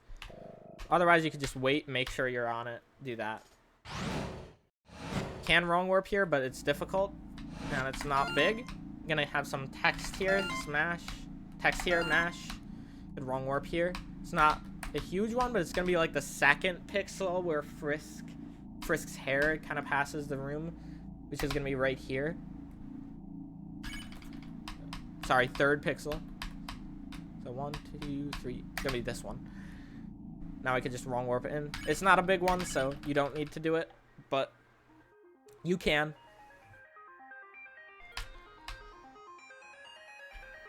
We're going to get a Vulcan here. If you're running neutral, you just kill it. If you're running neutral, you just kill it. For you're running pacifist, flee it. Text here, mash it. Get on these conveyors. That's the only monster you're gonna kill in neutral, besides Asgore and Flowey. We kill those in pacifist anyway.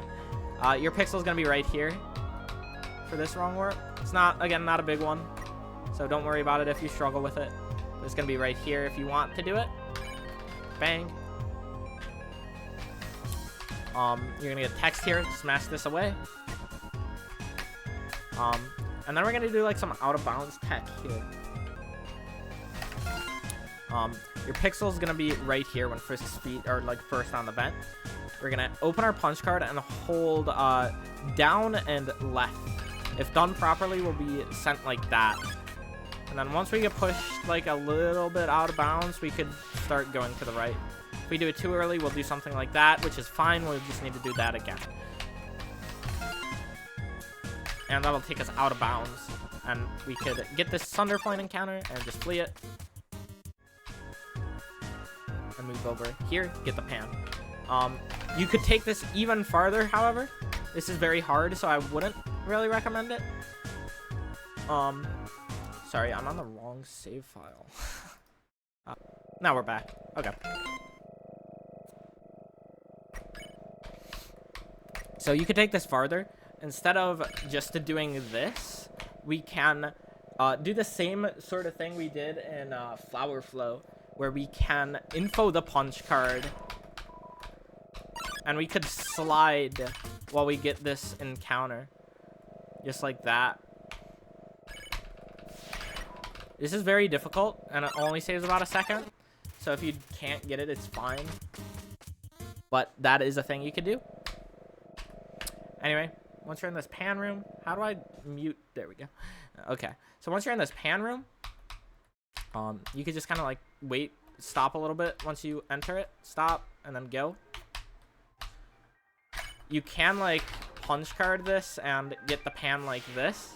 It's called pan launch. It's very difficult. I'm not gonna like go over it heavily, but it's pretty cool. So like do something like that, you know. It's a cool trick, but it's hard. So I would just recommend going here, getting a pan like this. If you're running Pacifist, I would recommend overflowing this. And if we just mash from here, we get not only the burn pan, but we get the stained apron as well. This is very good for Asriel and Pacifist. You could also get it in neutral if you struggle on Asgore. So it's a nice like safety thing. But anyway, after you do that, you're just gonna come up here. A pixel for this, we're gonna punch card this vent. It's gonna be right here when Frisk's feet are like right under it. Gonna PCE this, and you could also PCE this. You could also just stop it there. That's fine. That's fast enough. You could take it a little bit farther though, and punch card this too, and do something like that. It's tricky though. Like, you also, it's good to note that if I mess this up and I'm like too high here, I'm gonna soft lock. So you do just kind of want to like open this and just kind of like tap up just a little bit to make sure you don't go into the room transition too early, or else you're gonna soft lock. But like I said, alternatively, you could just do that, or even you could just do this.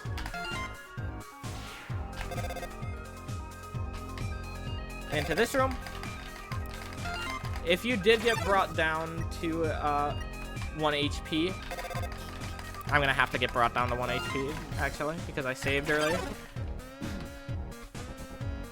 Give me a second. Not 1 HP, but like that's 6 HP I was talking about. Anything like that. There we go. I'm at 2 HP, so now it'll work. If you did that, you could do this. You could punch card this laser and mash, get hit, and now these lasers will never come back on. You can just walk. You can mash this away. Bang. Lasers are off. And you can take this even farther too, into a trick later in the run, which is really good. Otherwise, just try to make your way through as best as possible. It's gonna be kind of slow, but something like that'll suffice. But I'd recommend trying the 1 HP strat. I know it's definitely scary, but you gotta make sure you close that though. You gotta make sure you close that, or else you're gonna have like some weird stuff going on later. So you gotta close that text. You don't have to close this though. You could keep this open. Once the lasers are off, you're good. This room, just smash this text. You could just get your pixel right here. It's a little tight to make this cycle, but it's not bad. Just smash here. Your pixel's gonna be like right here, like when Frisk's feet are on this line. And then once the vent faces up, you could just punch card and hold up. Alternatively, you could do a wall clip here, which is basically just like tapping left to get into this wall. Now I could just menu buffer to the right, and now we could also get it. So once this faces up, bang, open our punch card. There is a faster version. You could get this even faster. I made a tutorial on it, but it's very, very advanced, so I'm not gonna show it. But I did indeed make a guide on it. You just match that text when coming up here, and you could try to punch card these vents. Just try to do it frame perfectly though, because they're not big. Like if you miss it, it's not a big deal. So just go for a frame perfectly. It's not gonna save time to buffer these. All right, this room, we're gonna do something called Jetpack Skip. What I like to do is I like to move down a pixel in this room. You could even do more, but you could also just go up here. You just need to interact with any of this text, be able to overflow it. So we're gonna overflow it, and then we're gonna open our punch card again to PCA the text. We're gonna run into this room, with the text still open. Now we could close this. We're gonna progress to I'll hack into the system. Once the lights turn on, you could close the text and hold it down and right. So if you do it right, it will look something like this. And you'll skip this entire room. Bang.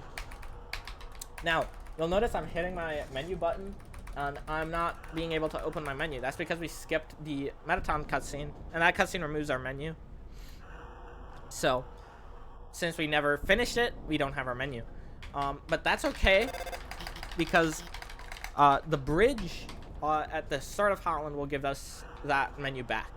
So we're just gonna make our way through here, hit this elevator, and we're just gonna mash straight away so we can get to left floor 1.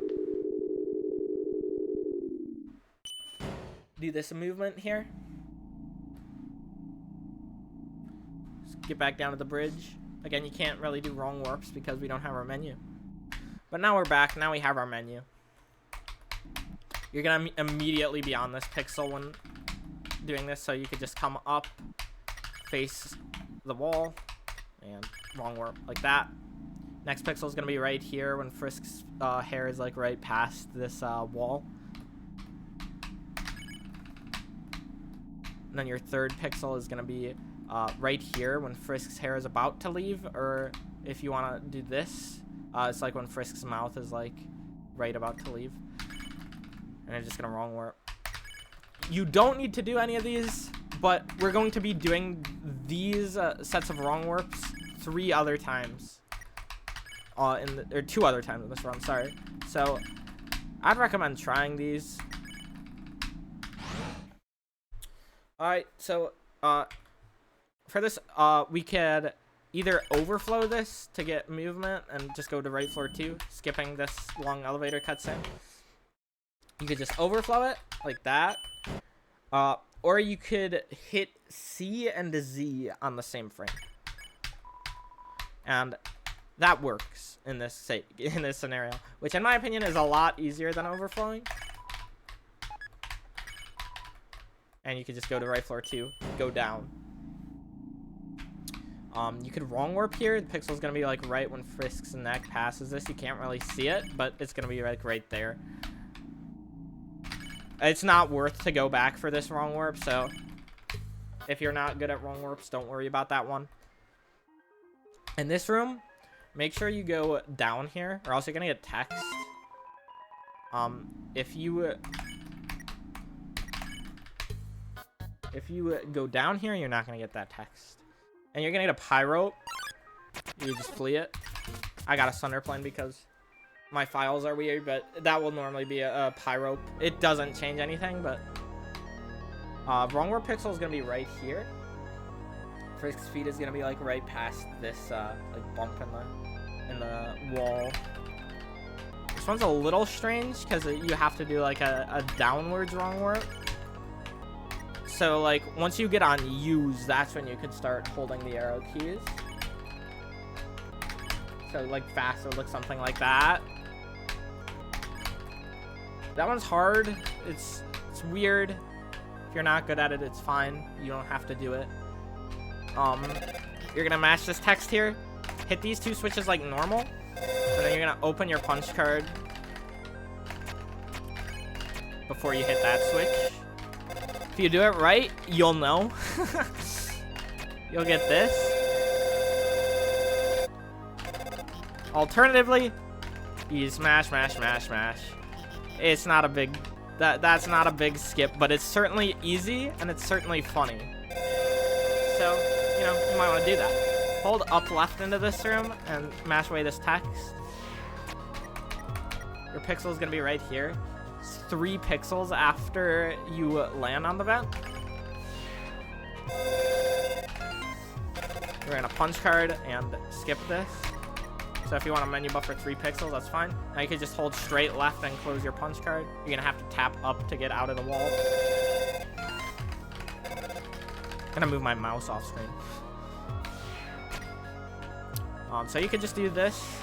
Alternatively, you can take this farther and do like a 2 punch card by opening your punch card on this vent and then closing it once you launch off of it. Just sends you a little farther. It saves like 0.3. It's a little tricky. So if you just want to do this, that's easy enough. And it's not slow either. You could reload for this wrong warp. If you don't want to reload for it, your pixel is going to be right when Frisk's neck passes this bump. Just like that.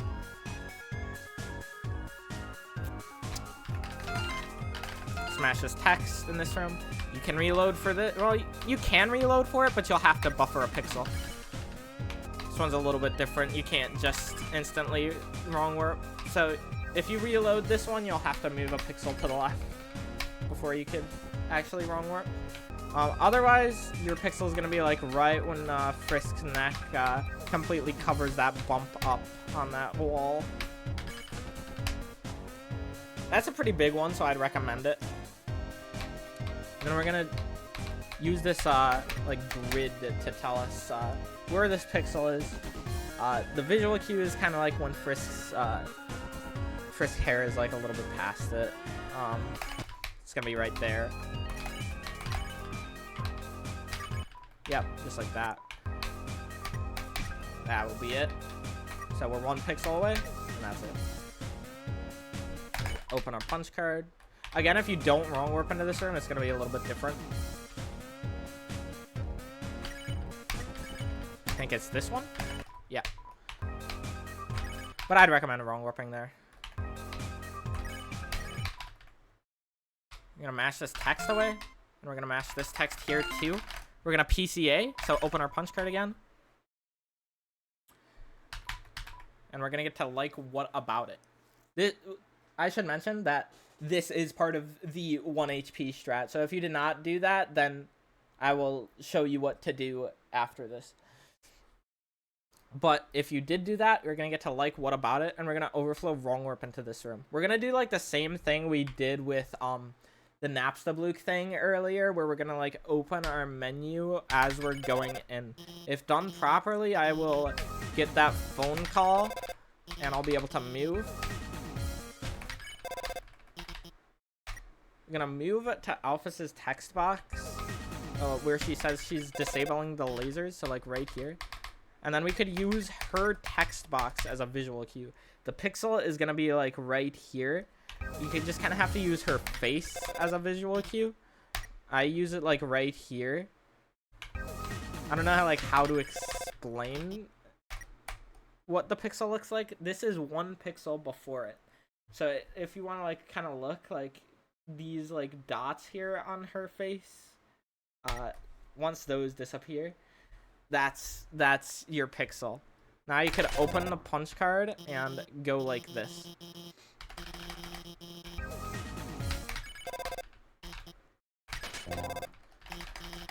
And you can mash till you see click.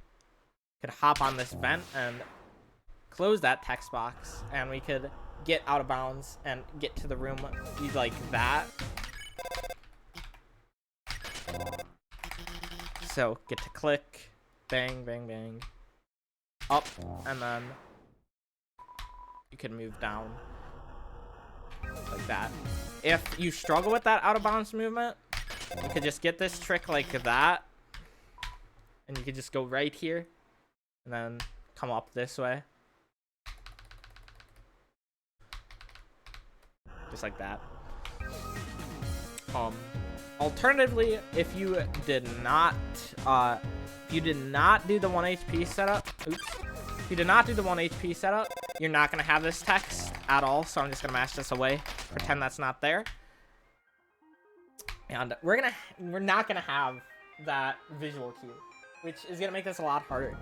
But you could like kind of count Frisk's steps. So like for example, like 1, 2, 3, 4, 5, 6, 7, 8, 9, 10, like that. You could count 6 of those steps once you enter this room, and you'll roughly be on the pixel, and then you're just gonna have to start menu buffering. So for example, 1, 2, 3, 4, 5, 6. Just start menu buffering. There we go. I got it. 1, 2, 3, 4, 5, 6. Buffer, buffer. Missed it. That's the 6th step. Just menu buffer. So obviously that's a bit harder because there's not a really good cue for it, but it saves the scariness of the 1 HP strat. Now here, after that, you could either do this kind of launch thing. So mash the text here, and then we're gonna mash Mettaton's text a little bit, and then get on that vent and launch, and then do that out of bounds movement like that. So like this, and then you can leave the room like that. Alternatively, just come around like this again. Again, that out of bounds movement does not save a lot, so you don't have to worry about it. Again, our menu's disabled, so we're gonna have to go back down to the bridge. So just mash that text, come through here, bang. Just mash straight to left floor 1. We're just gonna do the same movement we just did in the last segment.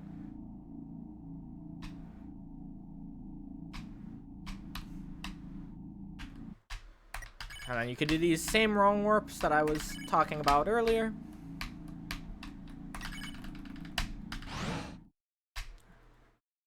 And then you could either overflow or CZ this elevator once again. And this time we're gonna go down to the left floor 3. Wrong warp opportunity here. It's not worth reloading this one, but it's gonna be right when like Frisk's head lines up with this gear in the background. That's the pixel you're looking for. You can wrong warp. Again, not a big one. Not a big deal if you don't do it.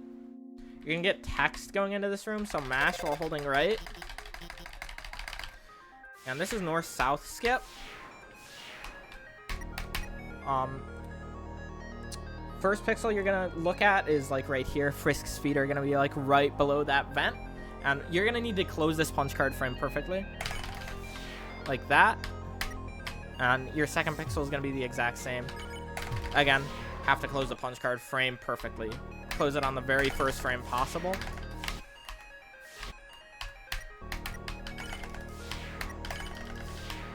If not, it's fine. You don't soft lock or anything. As long as you do it right, you're just gonna have to go back for it again.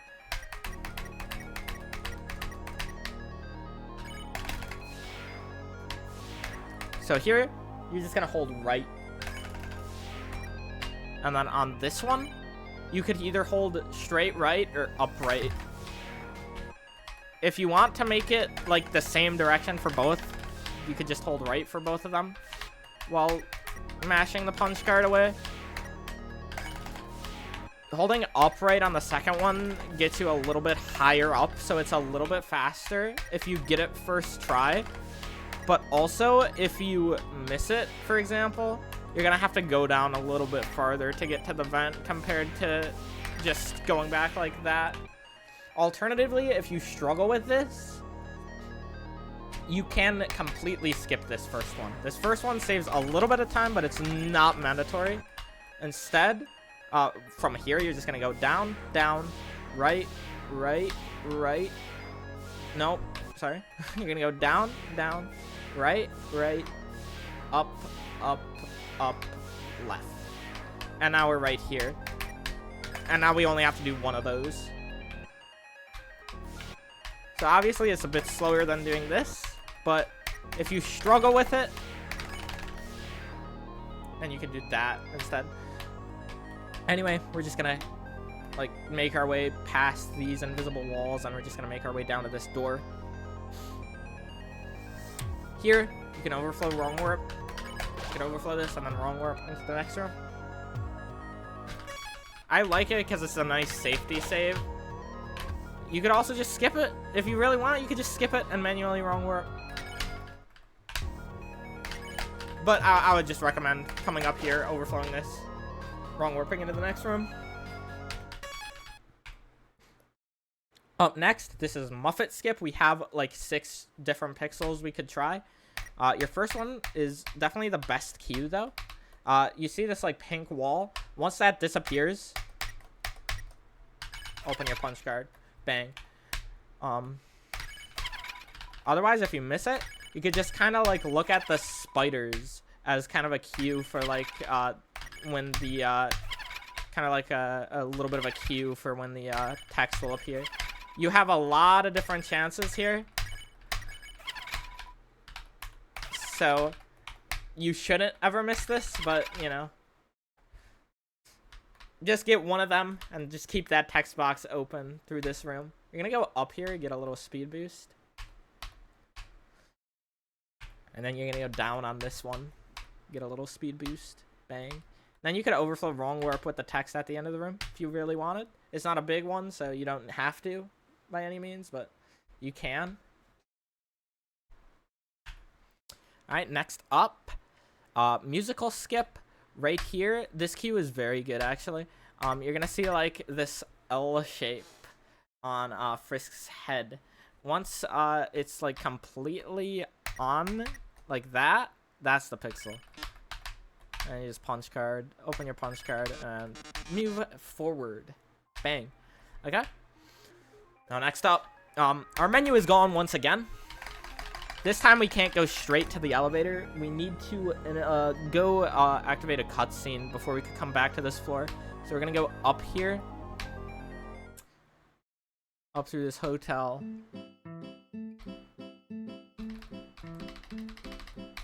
Have this cutscene here, mash it away. And instead of going up to core, we're gonna just go straight down from here. That cutscene activates right floor 3, so now we could go back down to the elevator. What is happening? Why? Alexa, stop. I don't know why, like, that happened. Okay. Just hold down right here. Let's make your way to the elevator. Mash to go to floor 1. Hold down here and then just do the typical movement that we've been doing.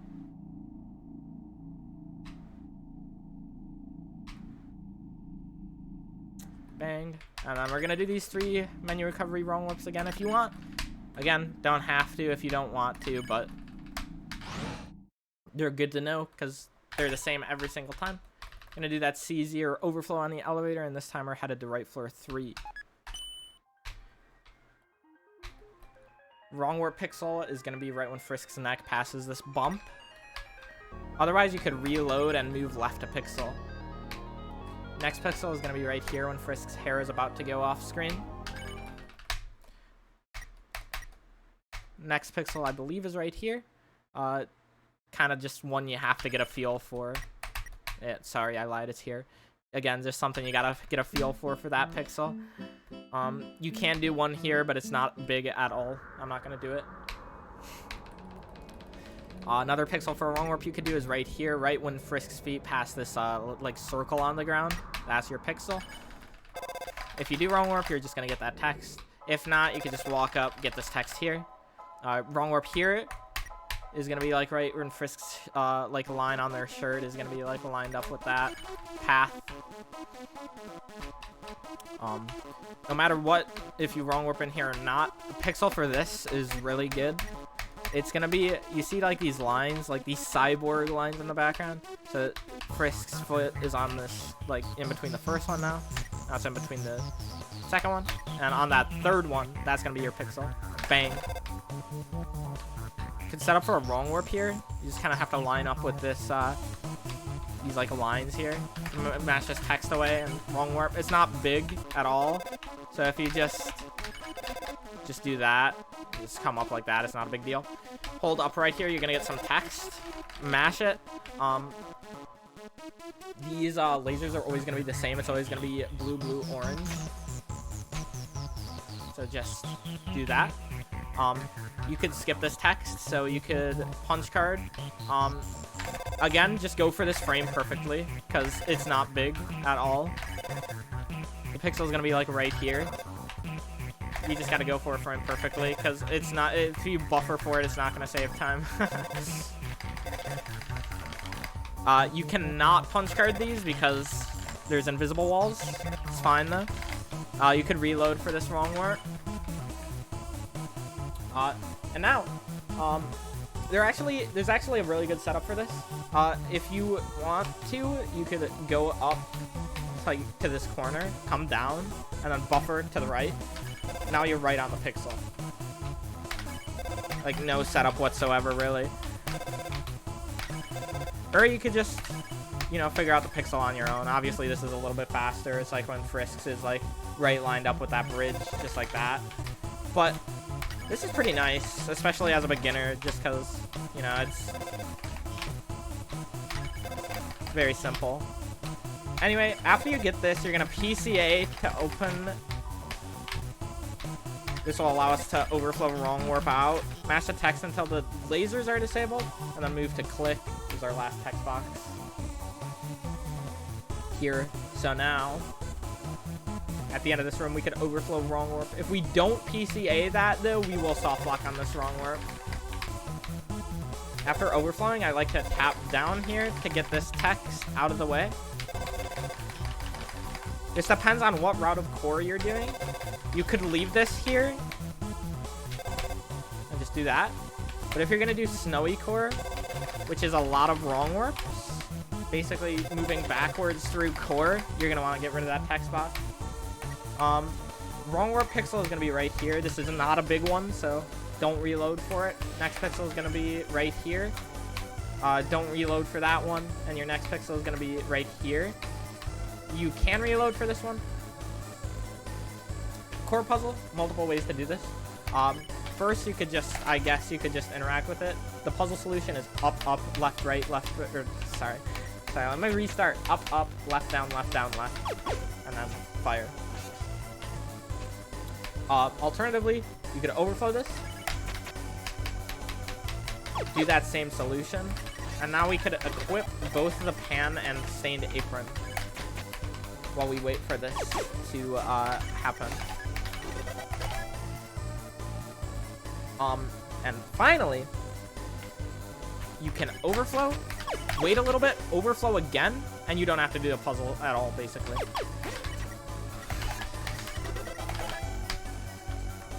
Just like that.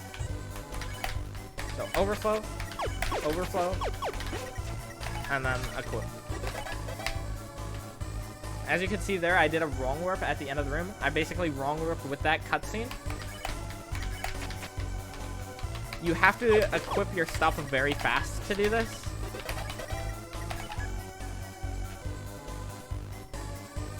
Yeah, I was gonna get to that, Bradley. So obviously that's like really hard to get to do fast.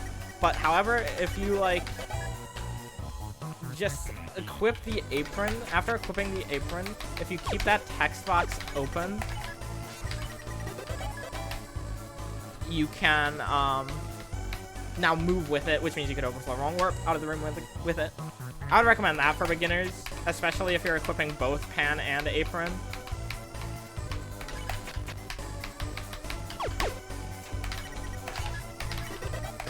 Because you have to go really fast to be able to get that wrong warp.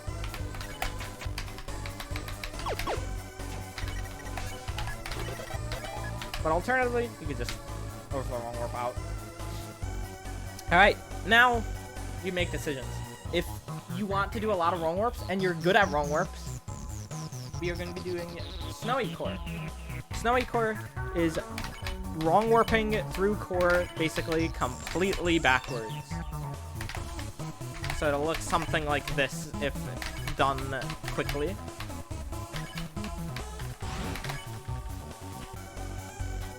Now I'm going to show you all the pixels. So your first pixel is going to be right here when Frisk's feet is like lined up with this line here. Nope. There it is. Second pixel is going to be right here when Frisk is like kind of lined up with this like blue stuff. Third pixel is going to be right here when Frisk's feet is like lined up with that blue stuff. Third pixel, fourth pixel. Right when Frisk is in between these two, like, I don't know what they're called. Test tubes, I don't know. Next pixel is gonna be when Frisk is, like, on the test tubes. Next pixel is gonna be right here when Frisk's feet are lined up with that square.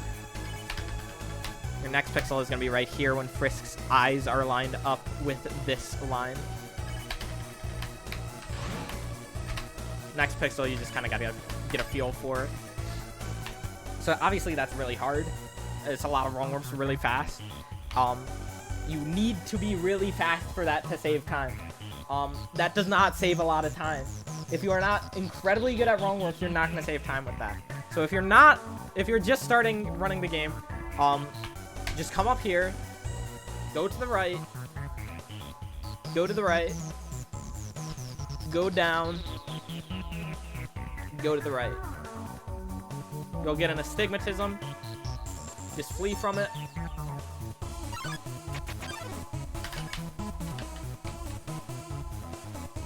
Okay, forgot to mention one thing. If you equip the stained apron there, which, you know, I normally like doing because I do Snowy Core, you will not have a guaranteed chance to flee this encounter right away, which is fine. If you want to delay your stained apron equip so you're guaranteed that flee, go ahead. I would probably recommend that, actually. But, otherwise, you know, it's not a big deal. Now, Mettaton, we're just going to skip him, of course. Your pixel's going to be right here. You're going to see, like, this, can you see it on my layout? Can't really see it on my layout. Hold on. Let me pull up my,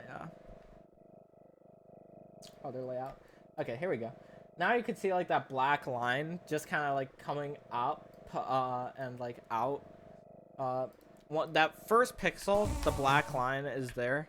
So like I am 1 pixel away. So it's gonna be bang right there.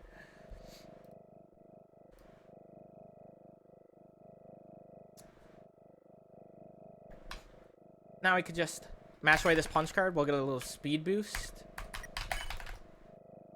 And just make our way through. This next skip is kind of similar to Spears 2 in the sense that I use a visual cue in the room before it to kind of line up. I use like this where my mouse is, that kind of line, to figure out where I need to open my punch card for this next skip. So you see my cursor is now lined up with that line sort of as well. That's going to be where I open my punch card. So like once that line like right here passes this screen, that's going to be where that pixel is. It's going to be right here.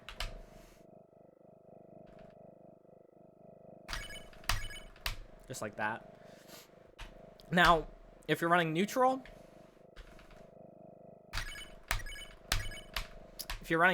once you get this text to show up, you're going to open your punch card. You're going to interact, wait a little bit, and then you could mash. So open your punch card. I messed it up. You don't want to advance that text. So open your punch card to PCA. Hit this elevator. Wait a little bit. And bang.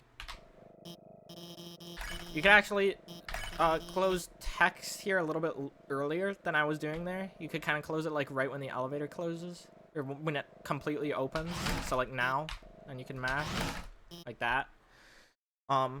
If you're running Pacifist, don't do this. If you're running Pacifist, you have to miss this intentionally. Or else the run's basically over.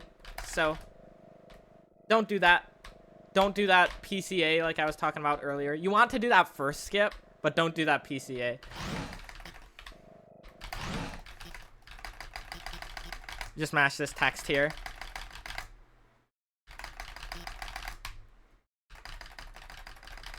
And come up. You can CZ this, but I would just recommend overflowing this one because it's a little bit scary. You could wrong warp out of the elevator. It's a little weird though because like there's not really like a pixel for it. Like the pixel for it is like right here. So like when Frisk's feet are like lined up with that line, but that line, that key is gonna disappear. So you just kind of need to like get a feel for it. It's not a big one, so if you want, you could just do that and come up this way. But that's core.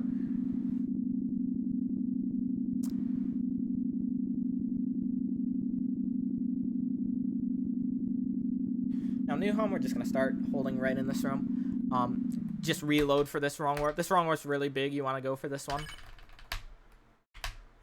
Your next wrong warp is going to be right here. Like, it's, again, there's not really a good cue for it. It's just kind of like how far away Frisk is from the, end of the path, basically. It's kind of what you have to do. This is another big wrong warp, so I would recommend this one. And then just make our way to the right side of the home. A few things you could do here. You could overflow this flower. And then slide this encounter to get closer to the key.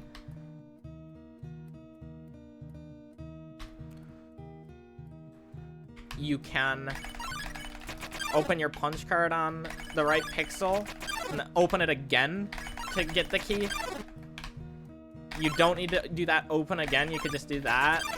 Or you could just not do anything. It's neither, like, there's not like a huge difference in like most of them. So, I mean, obviously there's some a little bit faster than others, but let me save a state here. Okay, and then there are multiple different ways to do this next encounter skip coming up.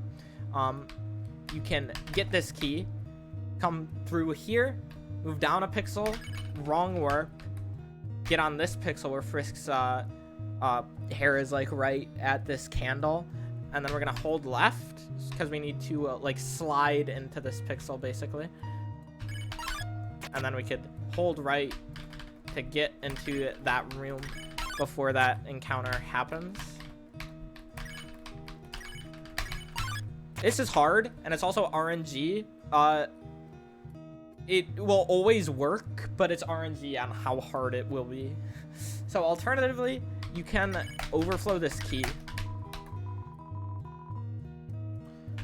Overflow this key, and then once you get like to this candle, just close the text and move up into it like that.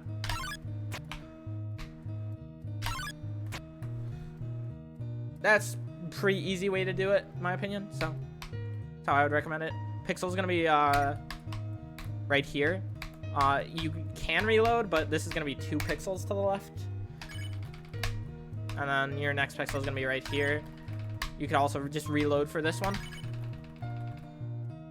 Do the wrong warp. Yeah, you can actually. Here, let me go back. Do what Bradley was saying. So you could grab this key and wrong warp here, and then you could go back, overflow this flower, and then bang. You could do that alternatively.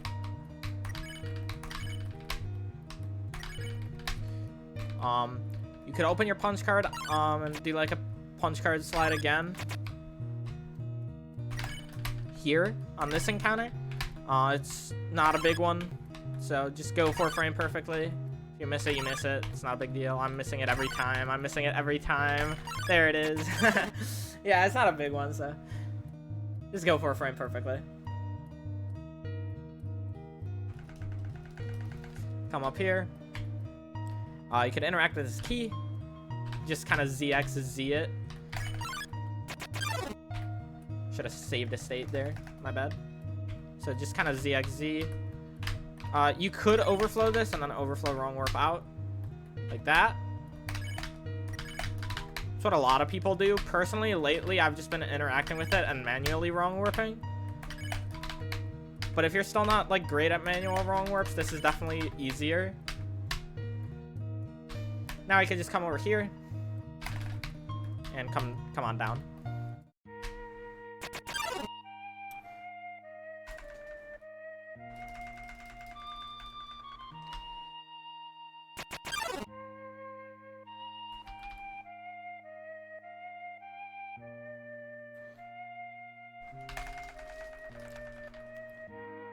So you can just like do this, get on the right pixel for it. But as you can tell, there's not really a good cue for this one. So if you want, you could reload this. This one's gonna be 3 pixels to the right for that wrong warp. That's a really big one actually, because it skips an entire encounter. Like we would have to. It skips the one where it talks about the human dying, actually. So,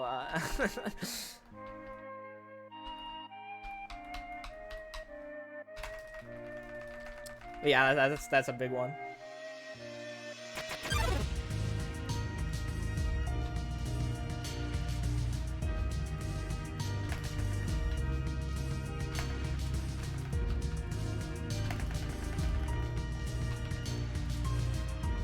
Now coming up, you can once again just go for this one. Again, there's not a good cue for it, so you can reload this one.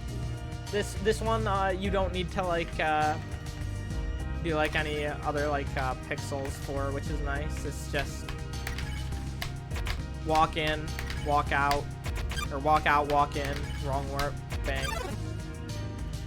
And from now, it's just kind of a nice little breather before the hardest part of the run.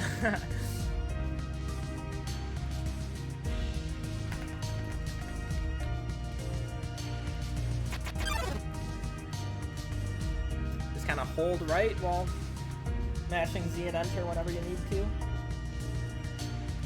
Asgore is very tough. Asgore requires like a lot of frame perfect inputs to do optimally, so it's gonna take a lot of practice. You don't need to like get a lot of frame perfect inputs to just finish the fight, but to be completely optimal on Asgore is incredibly difficult. So it's gonna take a lot of practice. I really can't like teach you how to be good at the burnt pan, sadly. It's just something you have to do on your own.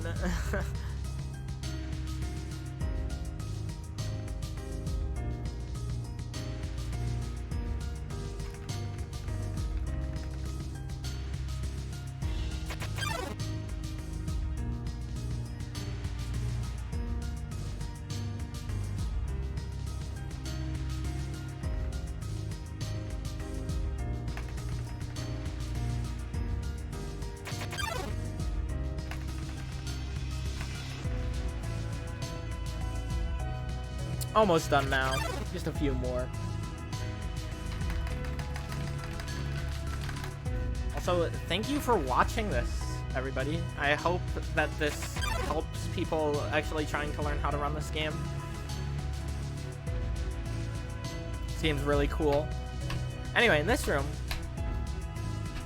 if you're running Pacifist, you do want to save here.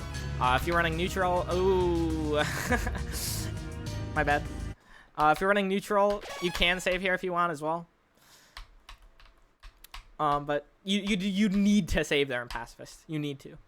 Because we're going to reload the game after Asgore and Flowey. The pixel for this trick is going to be right here. Right, the pixel when Frisk actually like starts going into this second, whatever you want to call it. Stop. Frisk goes into that second part of the pole. So there's like, you know, these spaced out ones, and then there's gonna be like 2 quick ones.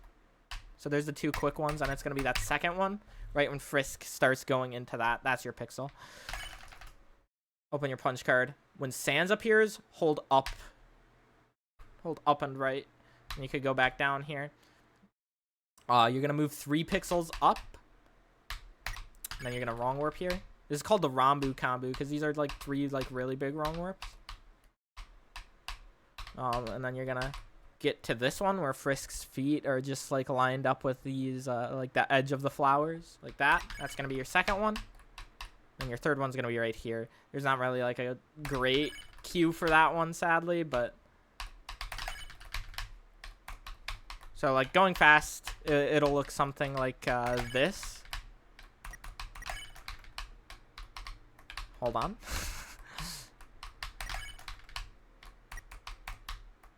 Obviously, you know, it's hard, but these are like such big wrong warps that, you know, you need to go for them, in my opinion. All right. If you're running neutral, and you didn't save in Judgment Hall, save here. This is a faster save, but saving in Judgment Hall is also safer because, you might miss the Judgment Hall skip. You might miss. You might soft lock on like a Rambu Kambu wrong warp or something. So, I would recommend saving a Judgment Hall. But anyway, going into Asgore now. Easily the hardest part of the run at a top level.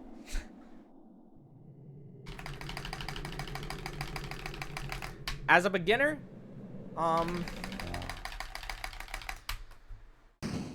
you know, you just want to focus on dodging attacks.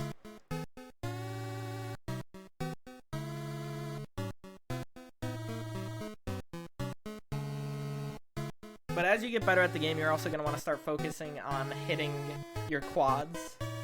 Quads are 4 frame perfect inputs in a row, and basically if you hit them, you'll do double the damage on Asgore than you normally would. So ideally, you hit 9 quads in a row, which is 36 frame perfect inputs in a row, but, you know, you're not going to do that at the start. Would be worth to get the pie even in neutral? That's a good question. I wouldn't, unless you really need a safety heal for Asgore. So, you're going to hear that bump. That's kind of like popping up early, but that kind of sucks. I was going to like show like bump, boom. That third note is usually when Asgore pops up and you could start doing stuff. So like right now. In Pacifist, you're going to go to item and eat the pie. If you're doing neutral, you're just going to instantly fight. And do your best. I'm going to eat the pie here. And then I'm going to go back over to fight. And then just fight the rest of the fight. Dodge attacks as best as I can.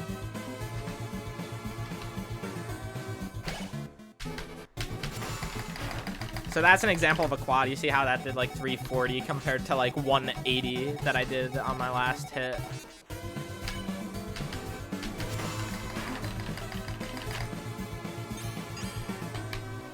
Just something you gotta get good at. Not something I could really help with, to be honest. It's just, you gotta hit the bars in the center. That's all I could give you, unfortunately.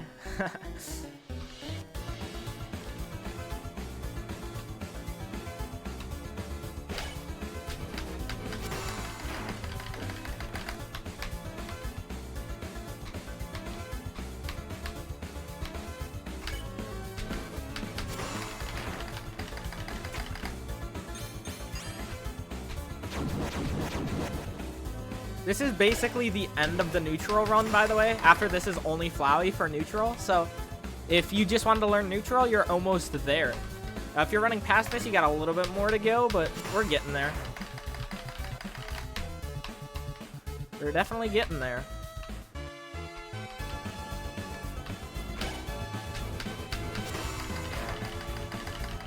So if I hit my quad here, this will be the last turn.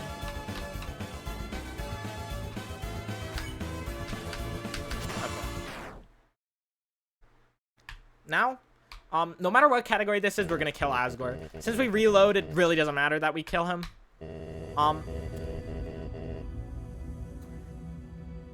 Here, I'm going to start explaining something really, really weird.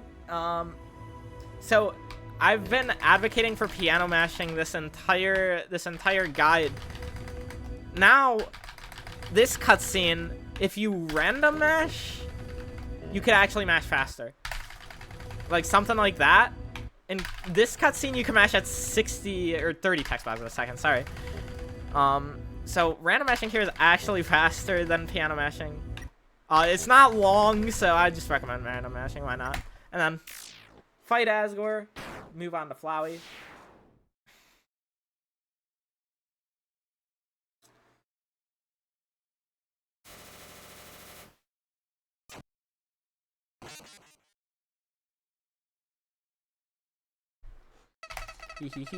So here in a second, we're gonna be reloading our game. Reloads are kind of hardware dependent, unfortunately. You kind of gotta figure out the right time to reload on your own computer.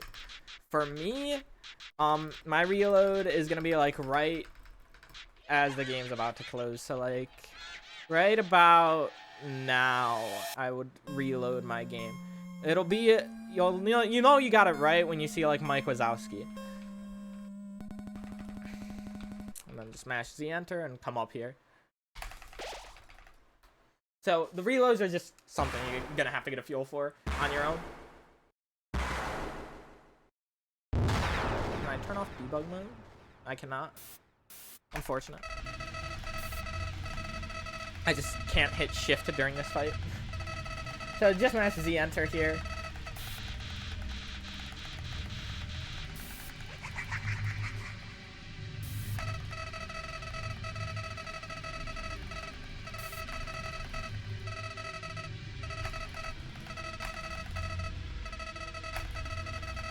Nothing much to explain. Just mash, mash, mash.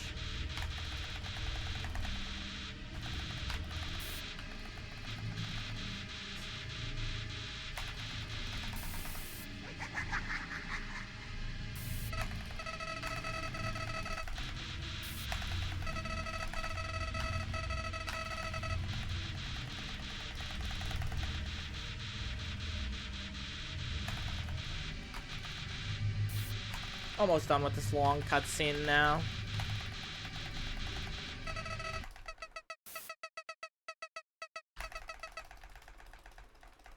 There we go. So Flowey, you can't really like lose end save a lot of time on it. It's basically a glorified auto scroller. I don't like saying that because you could easily lose like a PB to it at a top level, but for now, it's probably, like, without a doubt, the easiest split in a run for beginners. So,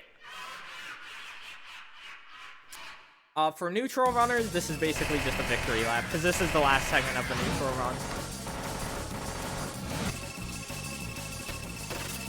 Don't need to worry about fighting. I mean, you can if you want.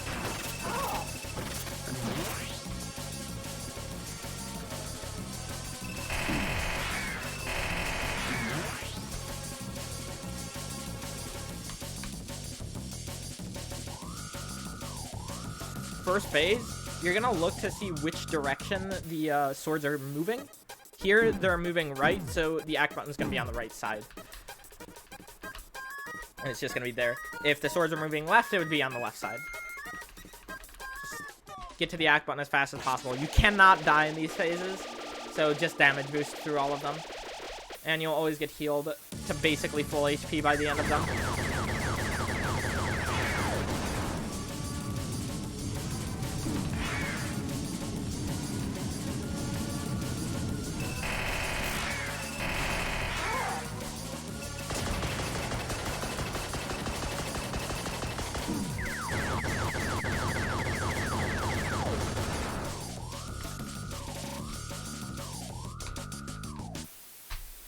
Alright, next up. Hand phase. The act button's always going to be in like this kind of top left corner. It's not exactly the corner, but it's like right around this general area. Bang. And just come down, get ready to get healed.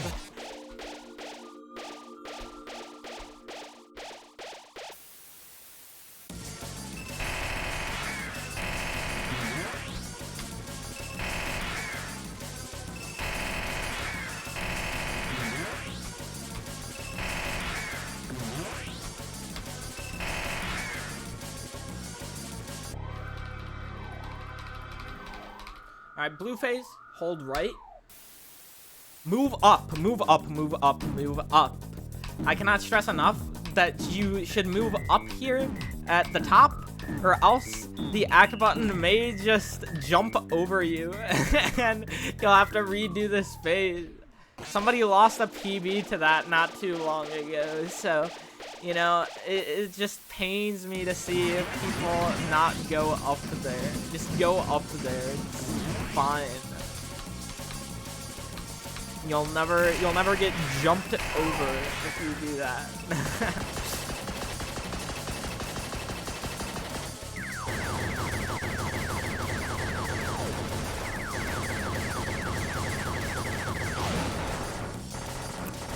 Next phase. The act button could either show up on the left or right side here. It's complete RNG. You can't tell until it happens. So I like going center here, or you could just pick a side and debate about the rest of the Undertale community for the rest of your lives. I just got lucky and guessed that it was right, and I was correct. However, it could have just very easily appeared on the left side. So I just like typically going middle there.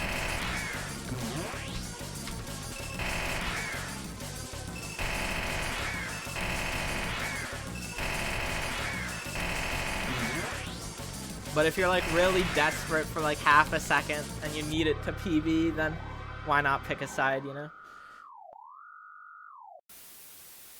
Next one, you just go up, tank this damage. Act button's always gonna appear in the middle.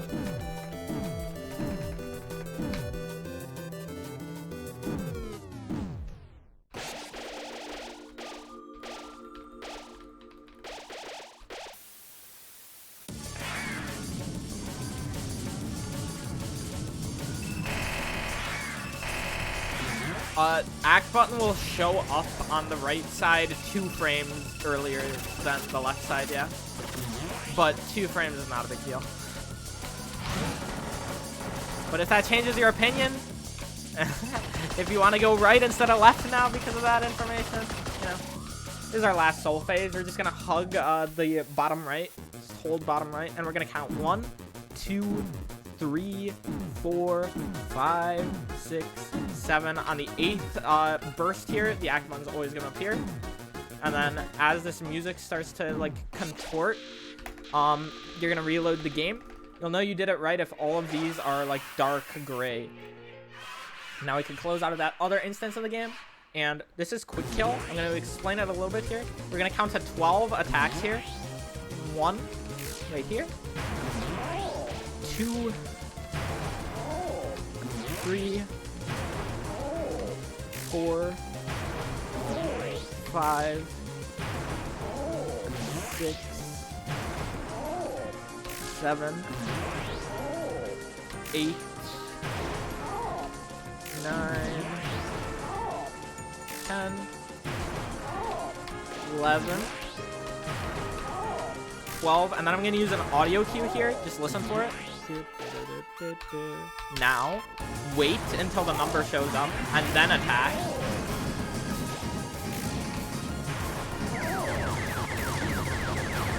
Basically what that did is we delayed our attack into another phase of the Flowey fight that does a little bit more damage. We're going to do another delay here in a little bit.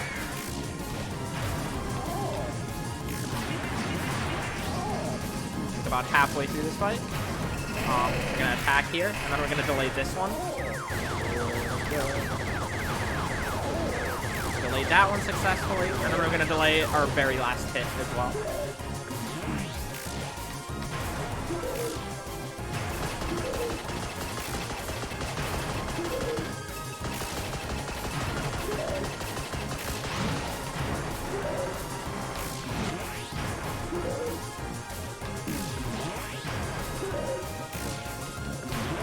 Last one. Right there. Bang. So if you do that properly, quick kill has a 98% chance of working.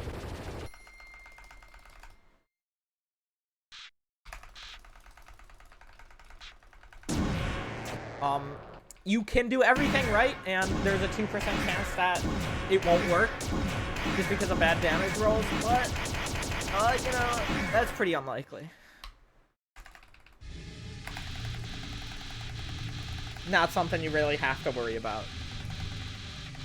As long as you do it right.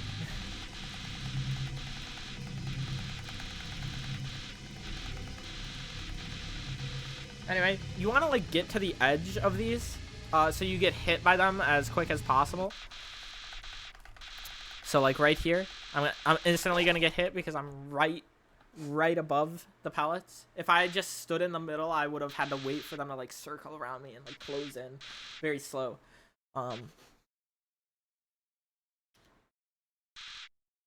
If your PC is good, you're gonna do another reload coming up. If your PC is not good, you're only gonna do one more. If your PC is good, you'll do 2 more.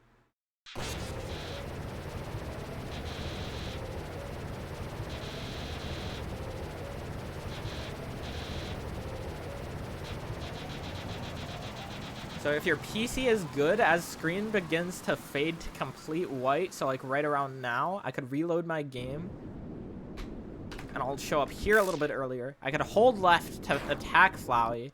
Then I could reload the game now to instantly move here and touch this door. If you're running neutral, time ends on this door touch. Make sure to hit the door or else your run will not be accepted. Don't stop right before the door. Make sure you actually hit it. So if you have been watching for a neutral guide, thanks for watching. If you are still wanting to know the rest of the pacifist stuff, we're going to keep on moving. So that's where neutral will end. And once the Undertale starts to pop up, you can reload the game. And we're going to be in Judgment Hall to continue the rest of the run. I'm going to take a quick bathroom break, so I'm going to cut this part out of the video. Alright, now on to the pacifist stuff, baby. Alright, we're just going to start, go up, interact with this elevator, and come on down here. Interact with this elevator, overflow this, and wrong warp out. Now we're gonna do like another like bunch of down warps because a lot of them are like really big. Your first one is gonna be right here. Frisk's feet will be lined up with like this kind of line on that like floor texture. Not gonna wrong warp out of here. You can wrong warp here if you want. It's not a big one. Otherwise, just come on down. Next pixel is going to be right here when Frisk's hair is past these lines. Your next pixel is going to be right here when Frisk's feet is lined up with this line. Next pixel is going to be right here, kind of when Frisk's feet is in the middle of like this bump and this bump. Next pixel is going to be right here. Just kind of get a feel for it. Pixel is going to be right here before Frisk's neck is like completely passing that bump. And just go into the elevator. You could CZ this or you could overflow this. Go to left floor 1. Next pixel is going to be right here. It's about, yeah, it's 2 pixels after Frisk's feet pass this like line on the ground. If you kind of see that orange ground, it's going to be right there. And then another wrong warp right here is going to be like this third step when Frisk's feet are like in between that. Missed it. There we go. Alright. Gotta make sure, you gotta be very careful here not to boat to Snowdin. So if you want to take your mashing safe here, just to make sure you choose Waterfall, that's probably a smart idea. I'm gonna show off something a little funny here, but also a cautionary tale. You do not want to mash when you get off the boat either, because you're facing the boat. So if you mash, for example, you might accidentally select yes, and once you select yes, you can't get out of it. So instead of mashing here, just like hit Shift and Z or something. Like Shift 1 frame Z the next frame, something like that. Then you can wrong warp here. It's gonna be the third pixel where Frisk's hair passes the screen. Next pixel is gonna be right here, right when Frisk's neck passes this little like thing on the wall. Here we could do all right, let me get a new save. Let me cut this part out too. All right, there we go. Sorry about that. I had to change my save file out. All right, so like I was saying, we could do something called text corruption here. You could also just show up, kind of mash this text. Mash all this.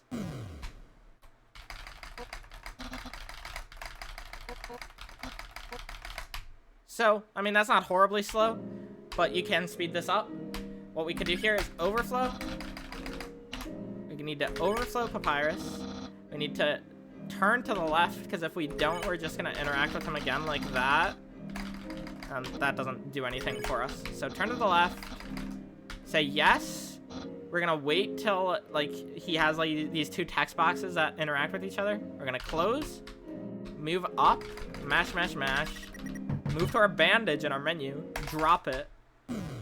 And now that, as you can see, now Undyne and Papyrus's text boxes are only one text box long. So going fast, it would look something like this.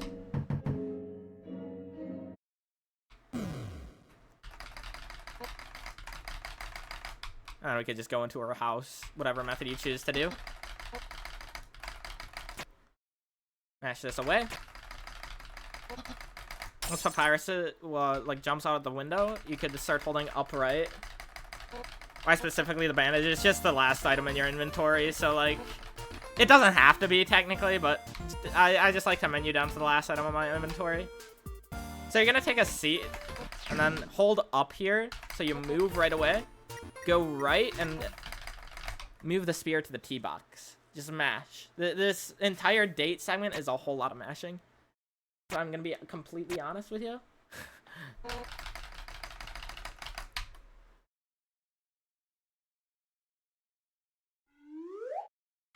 After you hear that, you could start mashing again.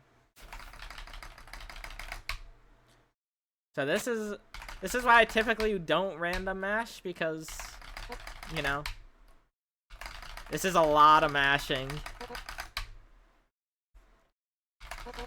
So random mashing would be bad on the hands.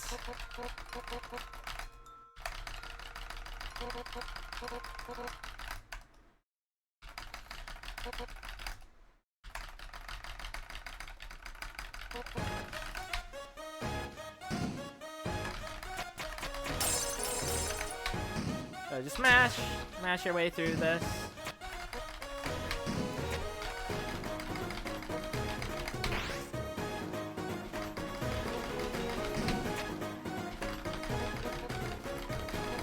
Here you just mash, just like you could random mash, because you have to mash Z and enter. And then now you just hold right and mash.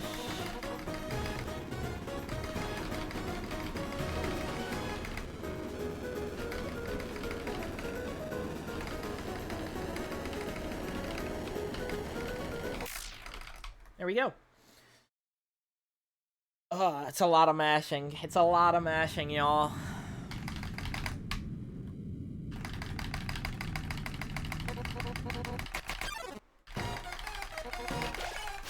There we go. Just attack Undyne. It's not gonna abort Pacifist. At this point, there's not a whole lot you could do to abort Pacifist.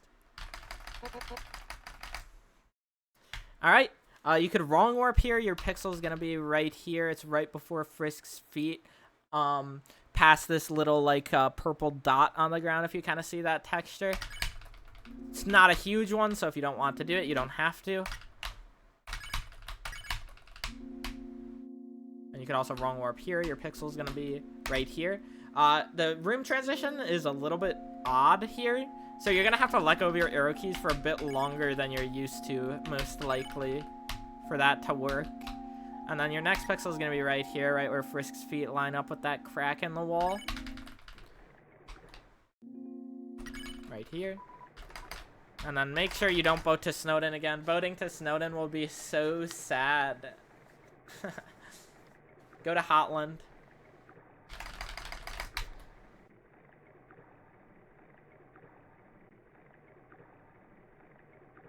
And then once again, don't mash here. Just do like a shift into Z.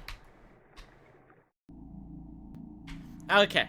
I had to like do a lot of fiddling around, but once you get Undyne's letter and you are here in Hotland, you're just gonna get right to this door. Mash, mash, mash.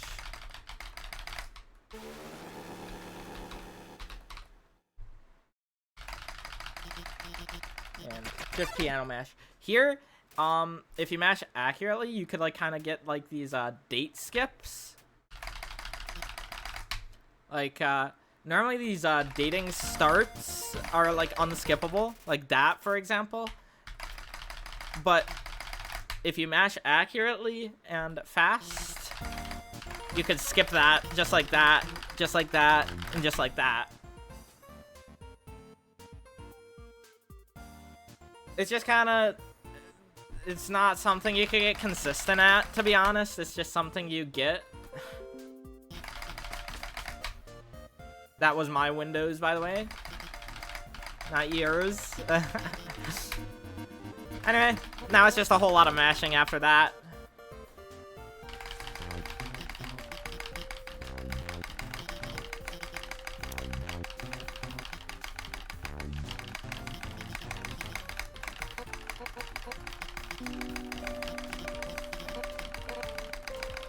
You'll probably be feeling the burn by now if you haven't already. No pain, no gain, am I right?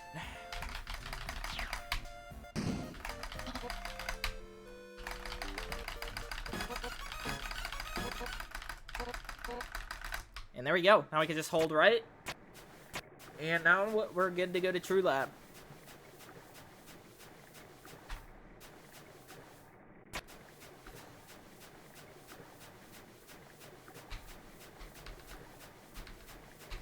You're gonna get a phone call here from Papyrus, just mash. Make your way out. Again, you could do these same wrong warps I was talking about earlier. This one and this one. Again, that's your last chance. Don't boat to Snowdin. I'm gonna be so sad if I ever see you guys boat to Snowdin.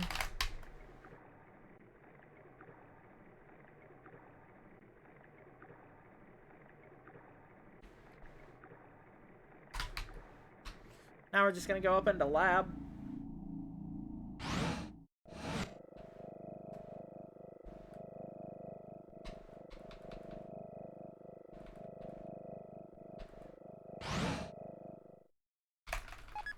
Interact with that elevator.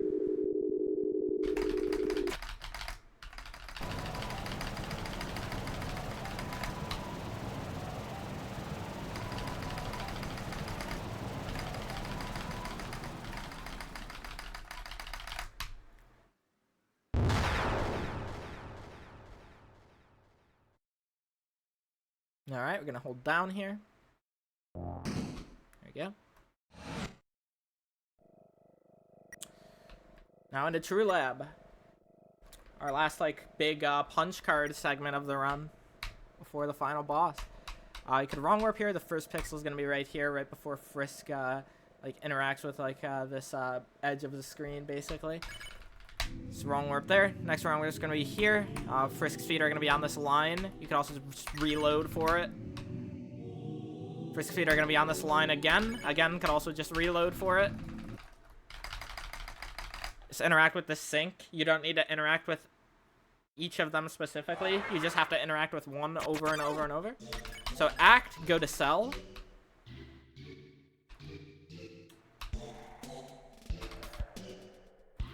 Act, refuse. Now we could go spare.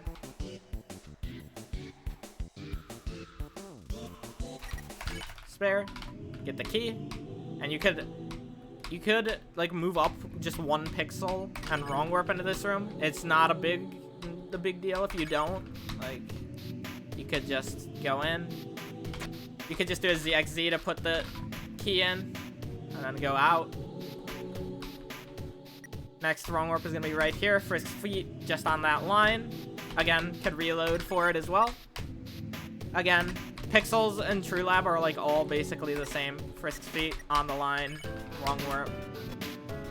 Next pixel for wrong warp could be right here, right when Frisk feet pass that line, that last line. Your next wrong warp is gonna be right here. Again, Frisk feet on the line. You can reload for that one. You're gonna make it your way down to this bed, interact from it from the top, and grab the yellow key. And we're gonna come up here. This is in Dog and Skip. So there are multiple ways to do this. First way, you could just kind of do the glitchless strat. It's not awfully slow. So you're just gonna hit this switch. Go into the fight. Use the stick. And then spare. And just move on. That's definitely the slowest way though.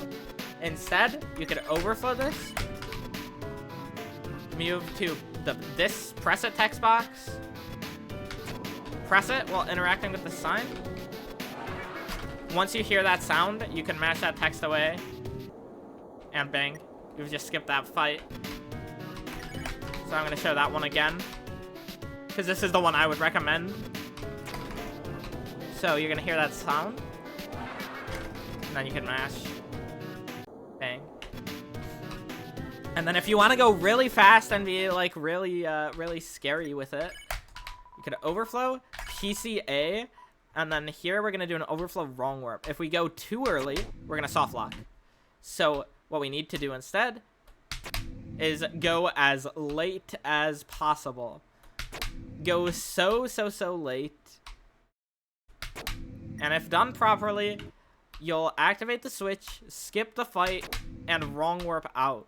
I believe this wrong warp's a 2-frame window, and it's so close to the end of the run, so I wouldn't recommend it unless you're really good at the game, but if you want to go for it, be my guest. Here you could wrong warp into this room by tapping a pixel up, and then you're set up for that wrong warp nicely. Gonna interact with these sheets behind, and then just grab that key. Next wrong warp is gonna be right here. It's not a big one, but if you want, it's gonna be that line again. And you're gonna come up here. It's gonna be when Frisk's feet pass this line. It's your pixel for the wrong warp. ZXZ to get that key. Next wrong warp will be right here when Frisk's feet are like touching this second line from the bottom. Again, none of these wrong warps are necessary. I just want to show them off in case you want to do them. This is lemon bread. You're gonna go to act, hum. You're gonna go to act, flex.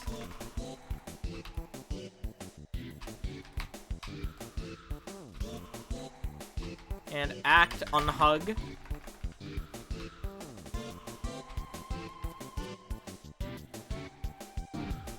And now we could go over to spare.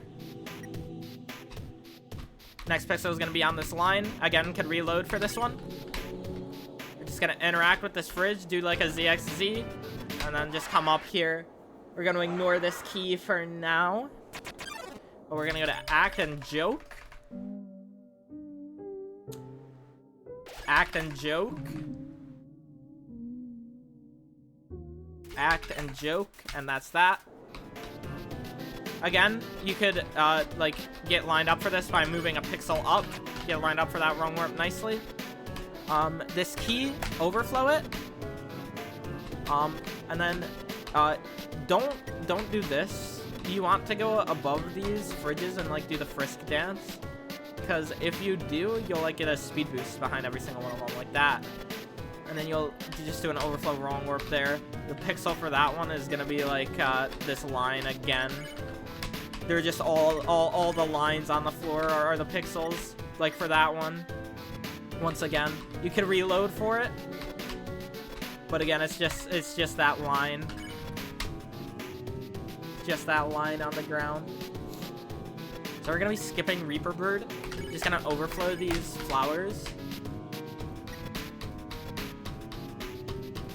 Once we get this encounter to pop up, we can move up 2 pixels to wrong warp into this room, like this. Otherwise, we could just walk right into it. And we're gonna overflow this, get that click, and then we're gonna overflow wrong warp out. It's a little bit hard to see the pixel for it. So if you want, you can manual wrong warp. The pixel is gonna be right here where Frisk's feet are like lining up with that line. But personally, I think overflow wrong warping is easier. If you miss it, you could just back it up with a manual wrong warp like that. Like I just did right there. I like closed it early and then I just backed it up like that. But yeah, if done properly, you'll wrong warp and you'll skip that. That wrong warp is necessary to skip the fight. So you got to do that one. Here, just come down this way. Guess what? The pixel's gonna be right here where Frisk's foot is like on the line. Your pixel's gonna be right here where Frisk's foot is like right above the line, basically touching. Next pixel is gonna be right here. It's kind of like the line that like separates the like checkerboard. That's a pretty big one, and this is another big one. This one I like to line up by just going up, left, up 1 pixel, and I'm lined up for it now. Like that. I find that to be the easiest way to line up that wrong warp. There's another pretty big one. It's not necessary by any means, but it's a good one. So for this, we're going to do another text corruption strat. So we're going to overflow this. Mash until we get to the second yes. There's going to be 2 different yeses. So we're going to turn that first one on. We're going to wait until we turn like that. Now we can hit yes on this one as well. Now, if done properly, we can mash this text, go to our Tough Glove, drop it, and once again, we got text corruption. After that, we could just go down. You don't want to go down too early here, because like if you do, here, let me show what it does. If you go down too early here, then these guys are gonna like follow you, which is like super slow. They're like gonna just follow you till they're completely off screen. But if you wait till they go down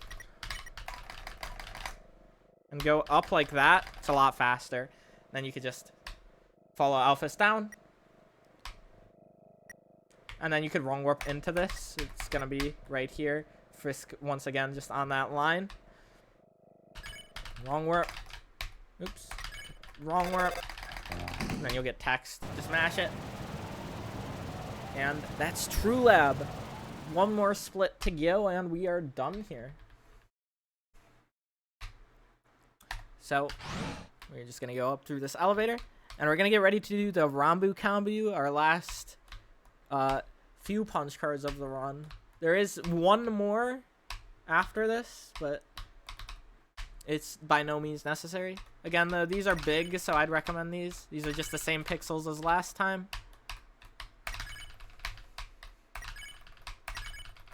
There we go. If you want to save, you can. You don't need to because you're going to be healed anyway, though, so I really wouldn't if you were thinking about it. But just come back up into this room. Mash, mash, mash.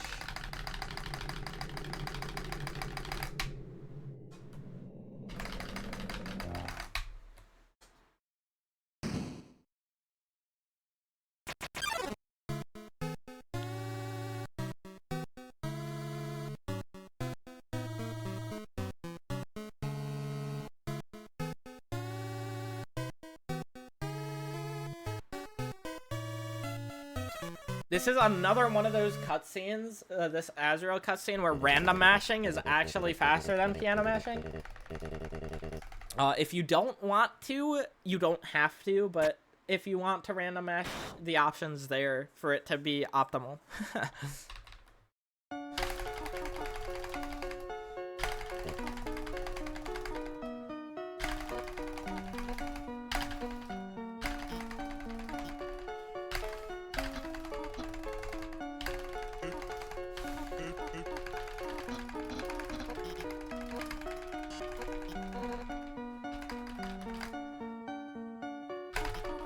Oops, I didn't mean to hit that. My bad. That's just a funny debug thing. That's not gonna, like, change anything here.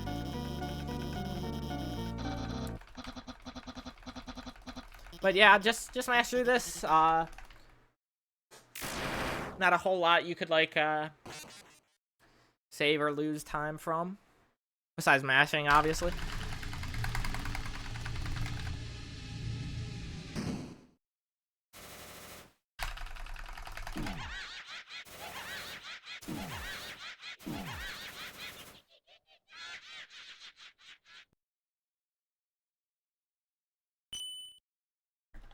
So again, just mash.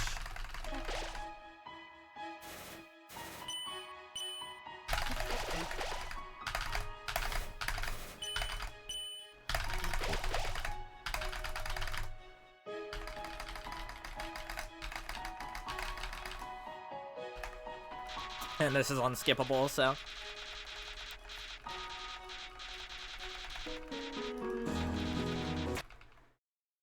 Could just Z enter mash it.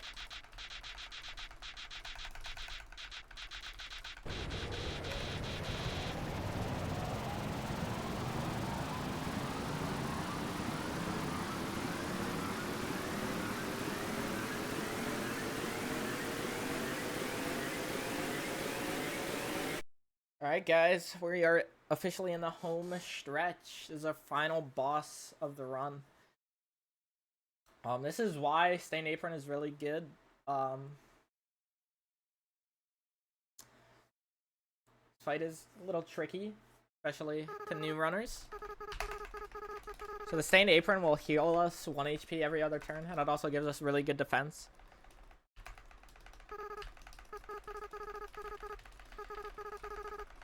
So it's nice to have for this fight. I would recommend it for anybody running Pacifist, even if you're like a world record holder. Everybody gets the apron. It's so good. Anyway, just dream a few times. There's nothing you can do to speed this part up. I just like to dream twice. And then I go to hope.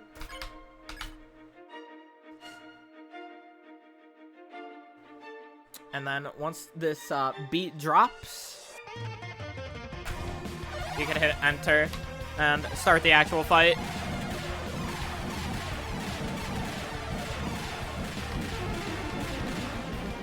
Now, there are multiple different things you could do here.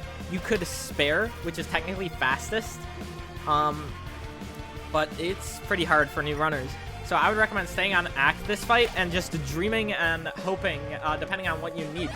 So like for example, since I got hit on that first attack, I went to dream to heal myself up. Now since I'm at full HP, I'm gonna go over to hope.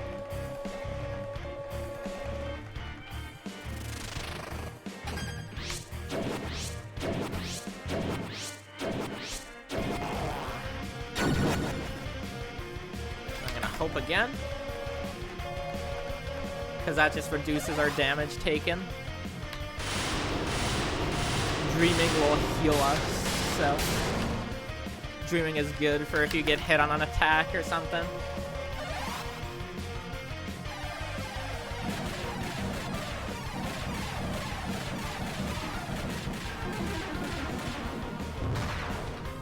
So I got hit there, so I'll dream this time around.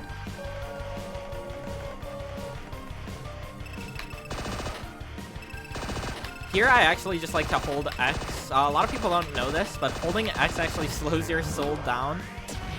That makes that attack actually pretty simple to dodge, which is nice, you know.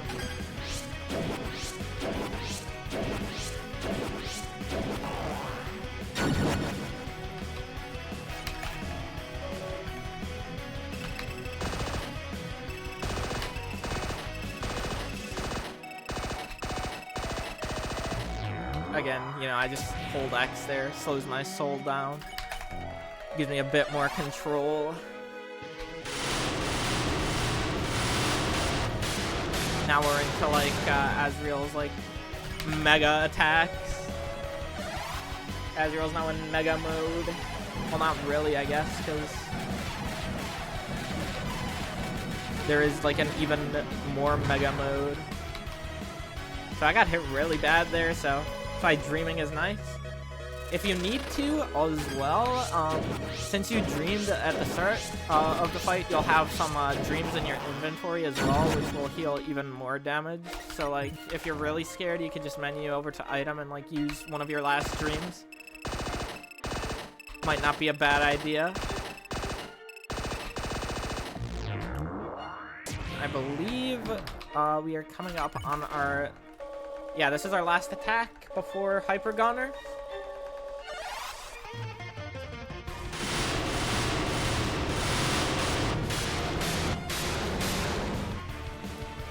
So, I'm just going to show you guys Hyper Gunner. If you get hit on Hyper Gunner, you'll be taken to 1 HP. I'm just going to show you guys this method because it's not slow. It's not slow. It's easy. It doesn't risk losing the run to it. So I'm just going to show you guys this method. So you're going to get hit on Hyper Gunner on purpose. So it'll always bring you down to 1 HP.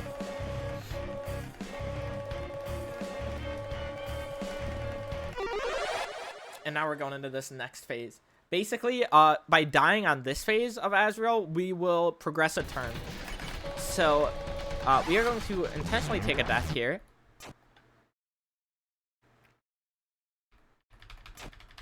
So it's going to say, but it refused.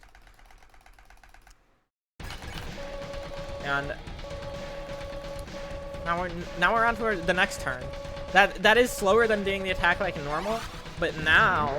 But it refused isn't going to pop up anymore. So if we take some more damage and die on this turn as well,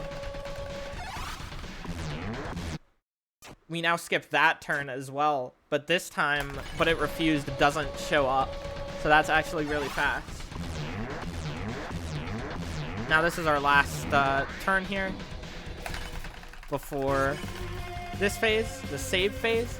Just mash get to Undyne. We're gonna go to act, and we're just gonna fake hit.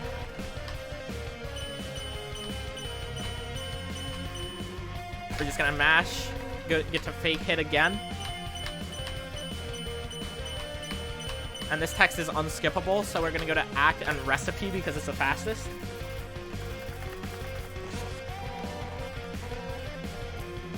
Next up, menu over to save, go to Alphys, act, and just encourage. Try to hit all of these. Encourage again. And this time the fastest option is going to be quiz.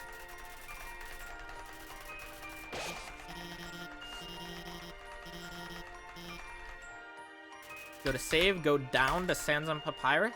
Go to act, just joke on Papyrus.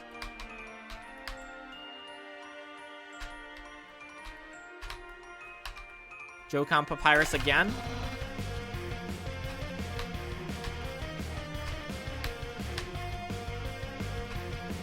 And act, go to Sands, and go to Judgment.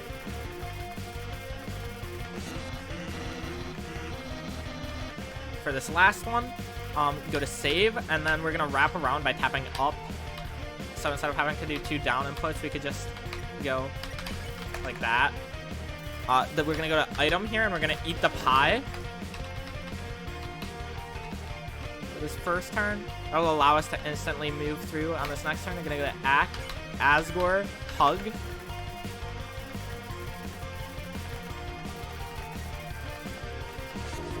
And that's that. Then we just go over to save, and we go to Asriel. And at this point of the run, there is not a lot else you can mess up. There's a little bit, but if you've made it this far into the run, you've basically guaranteed to finish it.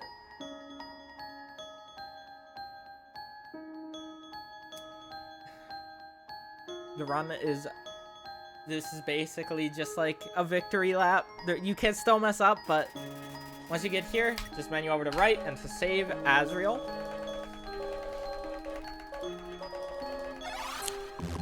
You don't need to worry about dodging this. You're not gonna be able to dodge it most of the time. It's actually funny because like most people just like stand still here, and like one time the RNG panned out that like a runner was able to avoid it just by sitting there. It's pretty funny. But anyway, at this point we just Z enter mash, save every single turn.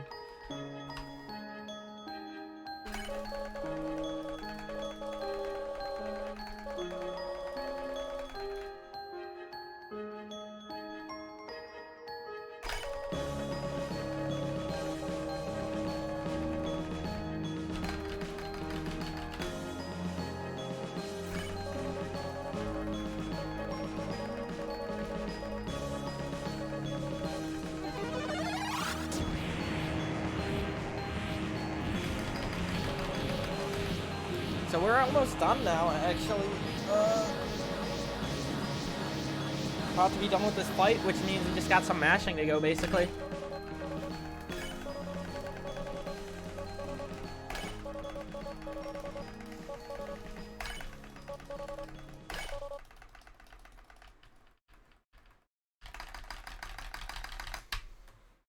So we are finally out of that Asriel fight. It's a very long fight, but it's a good fight to end the run with, in my opinion. It's a lot of fun. So just mash here. Don't need to worry about any choicers here, but on this next text you will have to worry about a choicer. It's actually a really easy choicer though, so you should be fine.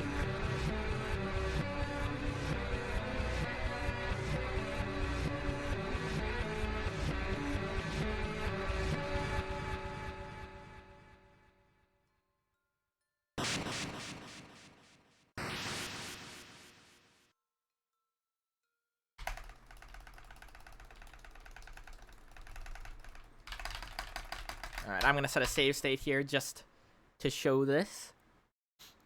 You have an option to comfort Asriel or not. Comforting will give you a really slow animation like this, and comfort is the first option. So you do need to menu over to do not, but as you can see, there is a lot of choicer lag on this. So it's pretty easy to get. Like, I don't have to slow down my mashing at all for me to be able to get it, which is nice. So after finishing this mashing here, we are going to reload our game, actually. Just to save a little bit of extra time. I don't know why it's that. This might not work, actually. I'm not sure. Typically, this would be fine. I don't know if this is gonna work in this case, but that's okay. I'll just explain it if it doesn't work.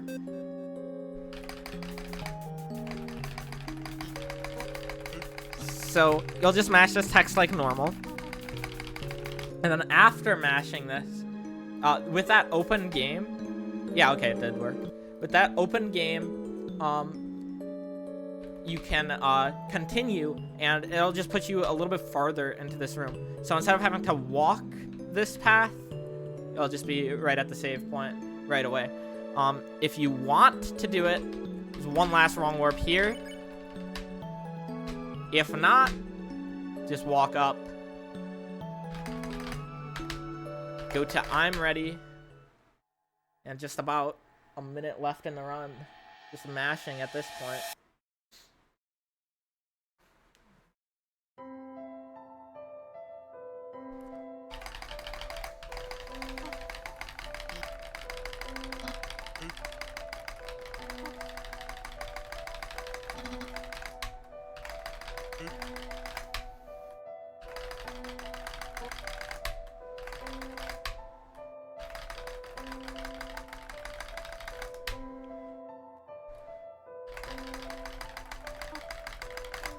And time is gonna end when we close this last text box in a little bit.